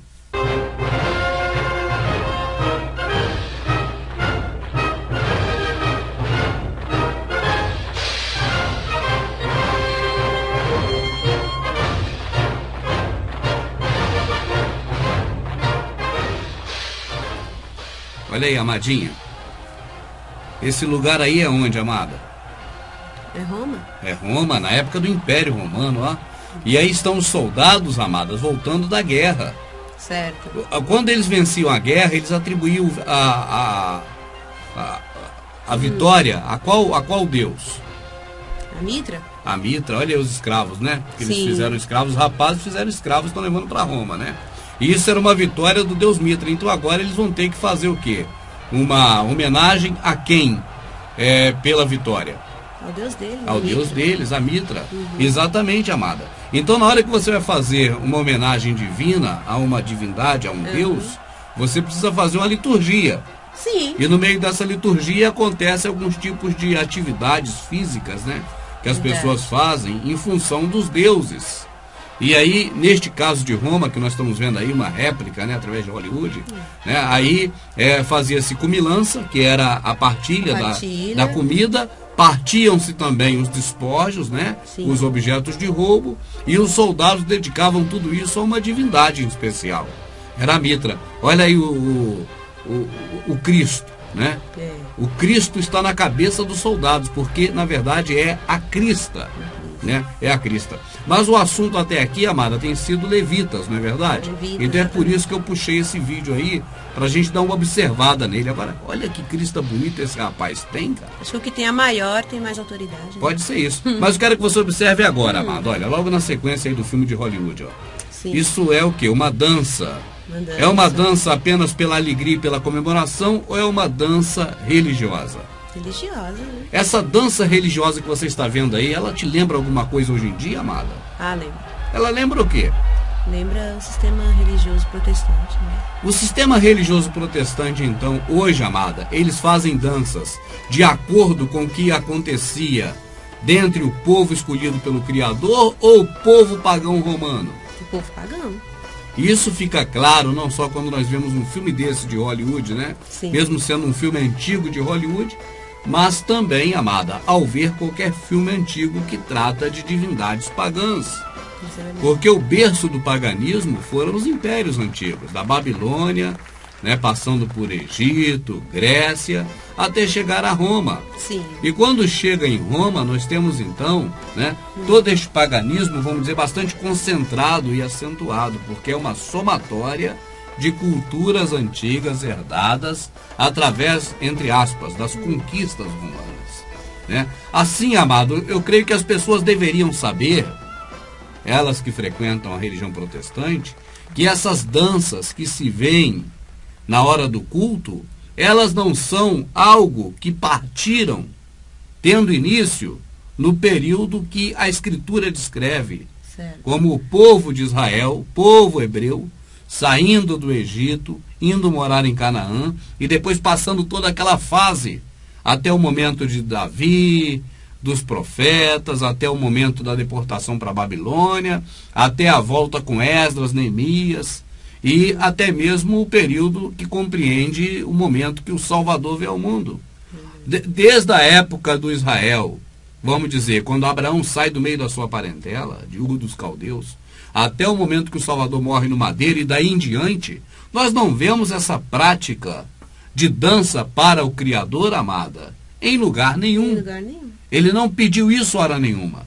Entende? Então, por que o povo evangélico protestante hoje dança nas suas igrejas?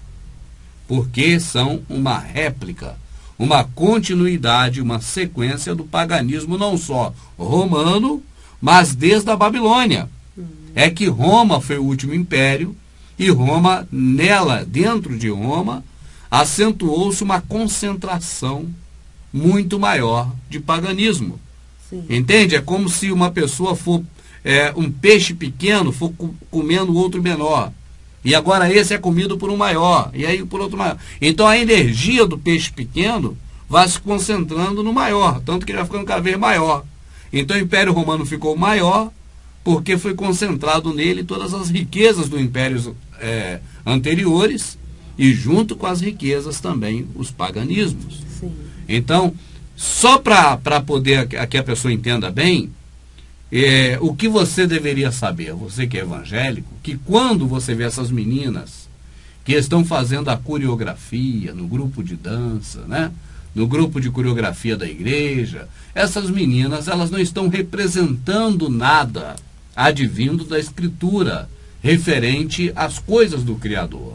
E, na verdade, também, muito menos ainda, além de não representar, certamente que não estão fazendo nada, NADA, que o Criador tenha pedido que se fizesse para ele, porque ele nunca pediu isso. Sim, agora, como você acabou de dizer, que na nova aliança não vemos isso em lugar nenhum. Não. Né? Depois do nosso Salvador, os discípulos, seus seguidores.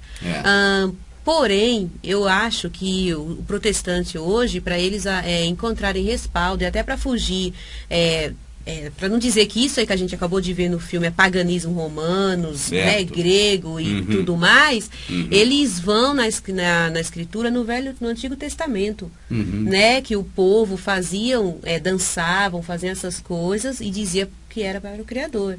Né? O na povo verdade, lá, não sei, de Jerusalém, né? O povo de Israel. Na verdade, amada, nada do que está aí hoje tem a ver com o que o Criador pediu. Sim, eu ia chegar tá certo? Não tem nada a ver com o que ele pediu. Agora, esse pessoal que está aí, que são, na verdade, sequência do catolicismo, e eles não têm como negar isso, porque são filhos do catolicismo, advindos de Martinho Lutero. Sim. Entende? Então, para poder, vamos dizer, explicar, porque para mim não justifica, apenas explica. Sim. Para explicar o motivo deles fazerem essas atividades religiosas pagãs, eles buscam qualquer coisa na Bíblia que tenha algo parecido, seja que o Criador pediu ou não pediu, eles não querem nem saber. Neste momento eles apelam para o bíblico. Sim. E se é bíblico, eles dizem que deve fazer. Só que não explicam qual o critério que eles usam para fazer algo que é bíblico, de acordo com o interesse deles de manter o paganismo, e não fazer outros. Verdade. Entende, amada? Entendo. Qual critério eles usam? Olha, isso é bíblico, nós fazemos. Olha, isso é bíblico, isso nós não fazemos. Qual critério? Eu não sei, eles não têm esse critério. Agora, quando eles precisam, têm a necessidade de justificar o que eles fazem, eles vão tentar encontrar na Bíblia passagem que os dê essa justificativa. Exatamente. Então, com essa passagem, eles conseguem dar talvez uma explicação para os incautos. Mas para quem conhece a Escritura, para quem lê a Escritura e conhece qual é o desejo do Criador, esse eles não justificam. Porque não tem como justificar para esse.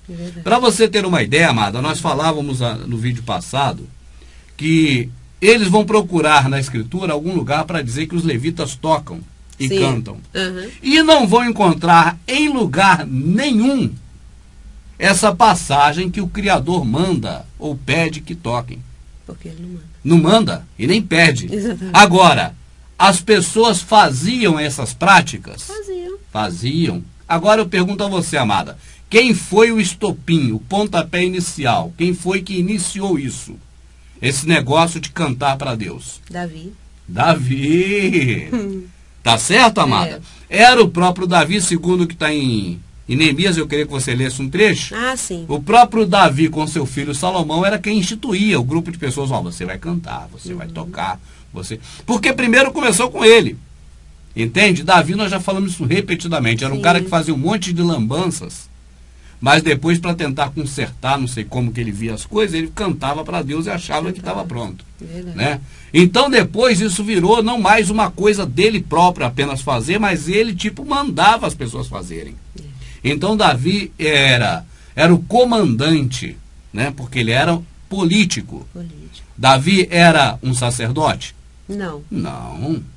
Davi era uma pessoa designada pela lei de Moisés para cuidar das coisas do Criador? Também não. Ele era político. Ele exercia um governo político, como hoje um presidente da República ou um rei, né? Exerce, até porque ele era realmente rei. Então ele exercia. Agora, amada, quando Moisés fez a lei dele, ele disse que os levitas ficariam encarregados das coisas sagradas, vamos dizer assim. Na lei do Moisés que não se discute. Já sabemos que serviu de aio, foi para Israel, né, amada? É verdade. Isso é outro contexto. Agora, só dizer que os levitas, amadas, por vantagens, se submeteram a ficar sob as ordens de Davi. Então Davi passou a organizar os turnos dos sacerdotes, os turnos dos que ajudavam ao sumo sacerdote, ao sacerdote, e também passou a organizar até os cantores que cantavam para Deus. Só que o que nós colocamos aqui à prova é o Criador pedindo isso. Isso é o que você falou agora, é muito interessante, eu vejo como algo muito interessante mesmo, porque as pessoas vão no Antigo Testamento, principalmente como você citou em Neemias e outros, né, coisas que Davi fazia no sentido Eles adoram Neemias e Esdras, porque Neemias e Esdras voltaram da Babilônia e reconstruíram, ou pelo menos tentaram construir um templo. Que virou vamos dizer assim, um pouco do que era o templo de Salomão, que estava destruído por Nabucodonosor. Entendi. Então as pessoas veem que está escrito essas coisas que aquele povo fazia, no caso de Esdras e Neemias também, né? E todo o povo fazendo. Então acha que é para fazer para Deus e que o Criador se agrada disso. E pediu isso. Né? Mas conforme a gente já falou em outros vídeos e já leu também aqui, né? A gente com a Bíblia na mão, né? A mesma que eles usam, né? E o Criador falando que não pediu essas coisas, eu paro para pensar assim, como pode a pessoa dar mais importância, mais valor para o que o povo fazia, falando que era para o Criador, né? E a gente leu aqui, a pessoa mesmo pode ler e ver que o Criador falou pela boca dos seus profetas que não pediu essas coisas. Quer dizer, como as coisas que Davi fazia e aquele povo lá tem mais peso, né, do que o que o Criador disse. O Criador pediu e depois o Salvador, que não nem citou essas coisas, né? Nem falou. Nem chegou a tocar. Agora você veja, amada, existe um dito popular que talvez tenha nascido nessa época, que perpetua-se até hoje. A voz do povo é a voz de Deus. Então, se o povo quer, é o que Deus vai querer. Já que o povo quer dançar e cantar para ele, ele também vai querer. Essa é a filosofia que esses caras usam. Mas eu pergunto, será que isso tem validade para o Criador? Não, para ele não tem. Né, amada? Então vamos ver aqui em Neemias, o momento, amada, em que o povo de Israel havia ficado 70 anos cativo na Babilônia, segundo profecias anteriores de Isaías, de Jeremias, né? E aí agora passou-se 70 anos, alguém se recordou e disse, olha, a profecia a qual disse o nosso amado profeta Jeremias está se cumprindo, já se passaram 70 anos, é hora de voltar. Né? E neste momento eles encontram um rei muito bondoso, um rei... Aliás, amada, diga-se de passagem, os reis fora de Israel não eram ruins, não. Dificilmente você encontra um rei que era ruim mesmo. Uma boa parte deles, uma grande parcela, eram pessoas de bom coração. Entende? E neste momento o rei, que eu confundo o nome dele de Dário com Ciro, eu confundo muito esses nomes, mas o rei autoriza a volta agora do povo de Israel para Jerusalém. E esse povo de Israel volta para as cercanias de Jerusalém e agora vão reconstruir o muro. Tá certo? E depois vão reconstruir também o templo. Quando nós falamos reconstruir o templo, não é fazer como fez Salomão e Davi, porque aquele era suntuoso. Tá certo? Embora não chegasse aos pés do de Herodes. Mas era um grande templo. E esse é um templo que eles fizeram já, vamos dizer assim, reaproveitando, né? O que podia, porque estava reconstruindo a cidade de uma destruição promovida por Nabucodonosor, 70 anos antes. Assim, amada, este momento é o momento que o próprio Neemias, no livro dele, fala inclusive da pessoa dele próprio, né? Dizendo como seria organizado para se reerguer os muros. Nós não estamos falando ainda do templo, é dos muros. Mas é neste momento que tem algo aí sobre cantores, né? E esses cantores eram pessoas, vamos dizer assim, da tribo de Levi, como também outros que não eram da tribo de Levi, não era exclusivo da tribo de Levi, mas é neste momento que algumas pessoas do sistema religioso se pegam para dizer que os levitas são esses que estão na igreja hoje, porque ali tinha os levitas, ali nem na igreja era, nem no templo era no muro. Eles são muito doidos. Vamos ler para você ver. Vou pegar um pouquinho antes, né, para entender melhor. Naquele tempo, estabeleceram-se homens para guardar as salas destinadas às provisões, às contribuições, às primícias. Isso não tem a ver ainda com o templo, viu, amado? Era um local lá. Que o pessoal reunia porque estava reconstruindo Jerusalém. Entende? Entendi. Era para poder todo mundo que podia reunir, juntar para poder reconstruir as coisas. Correto. As primícias e aos dízimos, né? A 10ª parte da colheita, que essa era a comida exclusiva dos levitas. Dos levitas, né? E sacerdotes. E viúva. Esses homens deveriam recolher do território das cidades as partes que a lei reserva para os sacerdotes e os levitas. Viu? É verdade.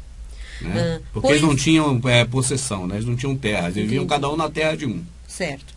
Pois Judá punha uma alegria nos sacerdotes e nos levitas em exercício. Eram eles que executavam o serviço de seu Deus e o serviço das purificações, como também os cantores e os porteiros, segundo as prescrições de Davi e de Salomão teu filho. Com efeito, desde os dias de Davi e de Asaf, desde muito tempo, havia um chefe de cantores e dos cânticos de louvor e de ação de graças a Deus, né? Exato. Você vê que havia essa prática, vamos continuar, havia essa prática de cantar, né? Mas nunca o Criador pediu. Era o próprio Davi que instituiu com Salomão, porque Davi gostava de cantar. E aí, nesse momento que fala porteiro, né, a mente do alienado, coitado, vai direto para o porteiro do templo. E fica no templo, recebendo as pessoas. Isso aí não falava hora nenhuma de templo, porque não tinha a ver com o templo, era a muralha. Né, e a muralha da cidade. Os porteiros guardavam a cidade por causa de possíveis invasões inimigas. Então era estabelecido ali o turno dos porteiros, né? E aí os sacerdotes, junto com o pessoal levita, ficaram agora encarregados deles próprios organizar então um grupo de pessoas que vão cantar ou que vão fazer qualquer atividade desse tipo aí. Mas isso porque, amada, o que ocorreu na volta lá da Babilônia, né, para Jerusalém, para Israel, é que eles estavam fazendo algo para o povo, mas tipo que eles entendiam que era para Deus. Entende? Por isso também ergueram o templo. Para o povo, mas tipo que era para Deus. Só que o povo não entrava. Não. Era para o povo espiar o sacrifício ali. Mas você vê que aquele local ali, amada, eles fizeram culto a Aserá ali dentro. Sabe? A Aserá é aquela deusa. A Semíramis mesmo, né? É a deusa. Onde tinha as prostitutas cultuais que faziam sexo dentro do templo. Ali também, nesse templo aí, depois sacrificaram porcos. Animais, segundo a lei de Moisés, imundos. Então, o que eles faziam ali era qualquer coisa que pudesse manter o povo ligado nessas questões religiosas. Mas que o Criador tenha pedido, não pediu, minha rica. E a gente pode afirmar isso, né, e mostrar para os irmãos que ele mesmo falou, né? Eu disse, né, pelo profeta tal, quer dizer, não é uma pessoa falando. É ele próprio. Ele próprio. É. Sim, aí continua, né? Vai mais um pedacinho para te ver aqui. Portanto, todo Israel no tempo de Zorobabel e no tempo de Neemias servia aos cantores e aos porteiros, as partes que lhes cabiam, segundo suas necessidades de cada dia. Esse pessoal, eles não trabalhavam. Porque o levita, ele não tinha posteridade. Trabalhar naquela época não era ser empregado do Illuminati, que isso não existia ainda. Isso veio existir após as cruzadas, com os cavaleiros templários, que tiraram aquele método artesanal antigo, né, e passaram para as fábricas, né, as fabricações em série. Isso está num DVD nosso, que eu já não lembro mais qual, mas está num DVD desse aí. Agora, nessa época, trabalhar significava a pessoa ter sua própria terra, e a pessoa plantar e cuidar de animais. Era agropecuária. Certo. Então, como levitas não tinham terras nem gado, então as outras tribos que cada um pegava uma parte da dízima, né, e dava para esse pessoal. Certo. Então, nessa época aí, você vê que a parte que era dada ao levita e ao sacerdote era o suficiente para aquele dia. Era o pão nosso de cada dia. Leia para você ver. Sim. Portanto, todo Israel no tempo de Zorobabel e no tempo de Neemias servia aos cantores e aos porteiros. Vai lá, pode ir. As partes que lhes cabiam, segundo suas necessidades de cada dia. Viu? Agora, todo Israel servia, ou seja, entregava a esses a parte que cabiam a esses. Esses, na verdade, tinham motivo para receber, amada, porque não tinham como sobreviver. É verdade. Agora, quando hoje o sistema religioso se apega a qualquer parte da escritura para poder dizer que eles são esses, aí eles falam que os que tocam no templo são levitas, só que eram os levitas que ganhavam. E os levitas hoje não ganham nada. E os pastores de hoje não tem espaço aí nesse meio. Eles estão... Não tem. Porque, mesmo quando eles pegam para justificar os levitas cantando, sim, o que sobrou para eles aí? Não sobrou nada. Não sobrou nada para o pastor. Verdade. Então o levita que é ensinado ao pastor, que ali fala do levita que toca, que o Criador nunca pediu isso. Isso aí é lique certo. É claro. Isso não existe. Nunca pediu. Não é para fazer isso para ele diz até para não fazer. Tá certo? Mas já que os caras pegam um trecho da Bíblia para poder justificar que tem um cantor que toca, esse mesmo trecho diz que todo o Israel servia aos levitas, a sua cota que eles tinham direito a cada dia, segundo a sua necessidade. Exato. Agora, cadê? Segundo a necessidade dos levitas, na moringa não vai água, seu doutor. Tem que ir água na moringa, né, amado? Senão também só morre de sede. Mas o que a gente estava falando aqui, amadinha, é que o sistema religioso que está aí, você deveria saber, ele busca na Bíblia passagens de pessoas da Bíblia que faziam tais coisas para poder justificar, na verdade, o que eles fazem hoje. Mas não conseguem justificar porque não há justificativa. Apenas conseguem explicar. Acredita na explicação deles quem quer. Quem prefere ler, vai para a Bíblia e lê, que vai ver que não está bem do jeito que eles explicam, porque na Bíblia, na Escritura, você vê do jeito que está escrito realmente. Não é, amada? Assim, saiba de uma coisa. Essa coisa dessas mulheres dançando, mesmo nessa época da reconstrução de Jerusalém, após 70 anos, lá na Babilônia, mesmo nessa época, isso não existia. Tá certo, amada? Não existia no meio daquele povo. Isso é puramente paganismo. Tá certo, amada? A única vez que a Escritura registra cultos com mulheres dentro do templo é quando ocorrem num período os cultos a Será, onde as mulheres dançam, se despem, ficam nuas e praticam sexo com todos os homens e com as mulheres que lá estão. Porque é assim que se fazia o culto de Aserá. E aquelas mulheres de Aserá são o quê? As sacerdotisas. As sacerdotisas. Quando você vê uma produção de Roma, ó, uma produção de Hollywood, ou até da Itália, né? Você não vê, claro, as danças do jeito que eram realmente. Porque, inclusive, esses filmes são geralmente mais antigos. Então não vão mostrar. Mas aquelas roupas ali, elas não são bem do jeito que aparece nos filmes. Elas são muito mais avançadas, é só uma peça fina cobrindo parte do corpo, né, deixando à mostra bastante coisa, justamente para ficar mais fácil tirar, para completar o serviço depois da dança. Correto. Entende, amada? Isso é cultual religioso. Isso é uma prática religiosa. Mas não é nada que o Criador pediu que se agrada ou que devamos fazer para eles. As pessoas estão fazendo isso nesses locais e aplaudem, porque, amada, quem aplaude compactua com as más obras. Se você vai num lugar desses até para prestigiar um parente que te chamou, se você vai num lugar desses até para prestigiar algum amigo ou amiga que te chamou, e chega lá, quando aquele pessoal faz aqueles coisas lá, você também aplaude, você compactua com as más obras. Então é muito perigoso essas coisas. Isso não é para a gente concordar, para aplaudir concordando, não é? Isso é para a gente nem olhar, né, amada? Com certeza. Quanto mais ficar ali dançando. Porque não tem nada disso de que o Criador tenha pedido a nós.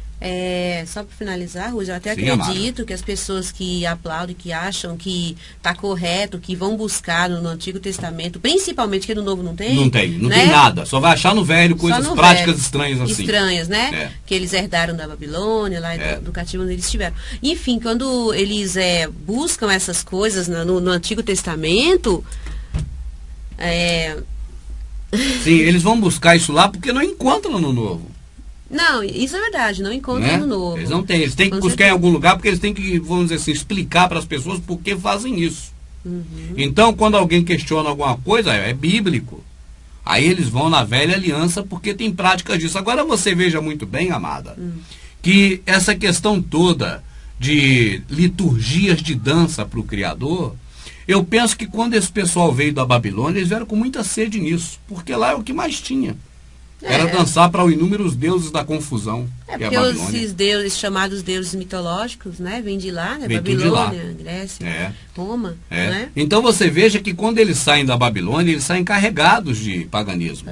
E agora vão botar os levitas para dançar. E os levitas estão querendo mais. Sim, mas completando o que eu ia dizer, que agora veio na minha mente de novo. Apesar que eu falei dançar, mas não aparece levita dançando ali, cantando. Né?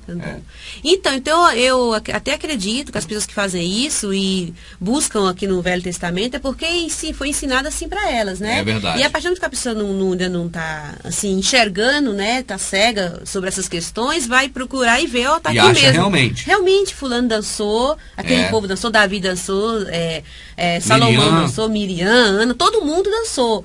Mas a partir do que a pessoa se liberta, né, pela benevolência do nosso Pai e começa a ler, não aquele pedacinho que o pastor dá, mas ler, assim, peraí, nessa passagem aqui, por exemplo, em Isaías, o Criador falou com a boca dele para não fazer. Mais à frente ou mais atrás, fulano de tal tá fazendo.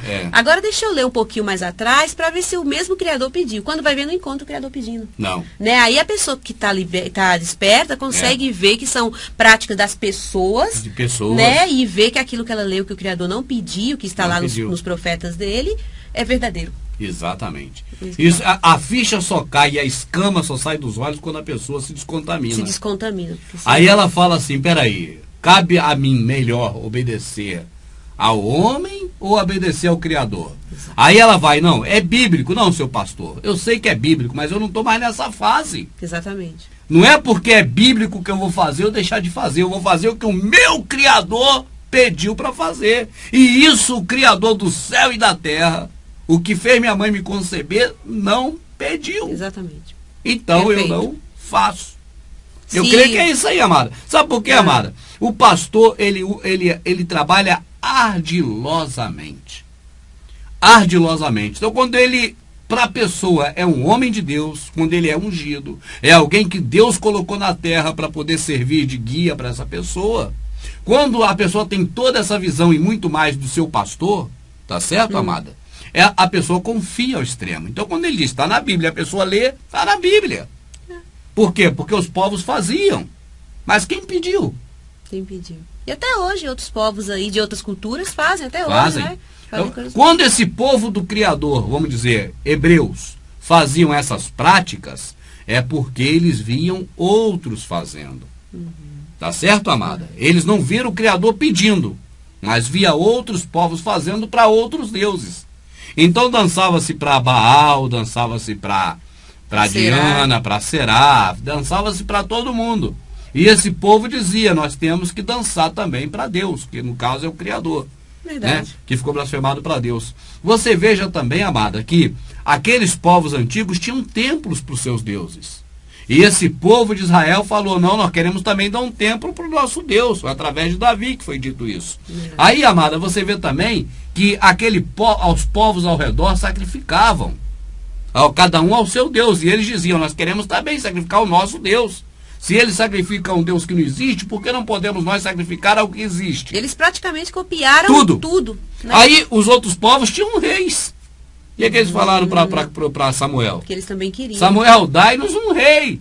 Porque os povos ao redor têm reis e nós não temos. E o Criador disse, Samuel, não é a ti que eles fazem entristecer o coração, mas é a mim. O Criador não gostou. Não sou eu, acaso, um rei zeloso para o meu povo? É verdade. É verdade. Então, amada, esse negócio de ver fazer e fazer também, isso não é novo. Não. Isso é muito antigo. Muito antigo. Agora, quando você tem alguém que no conceito popular das pessoas, é homem de Deus, é um homem sério que Deus botou aí, é um ungido, quando esse fala que é para fazer, o povo todo acredita. E quando esse mostra na Bíblia e diz é bíblico, fechou, ninguém mais duvida.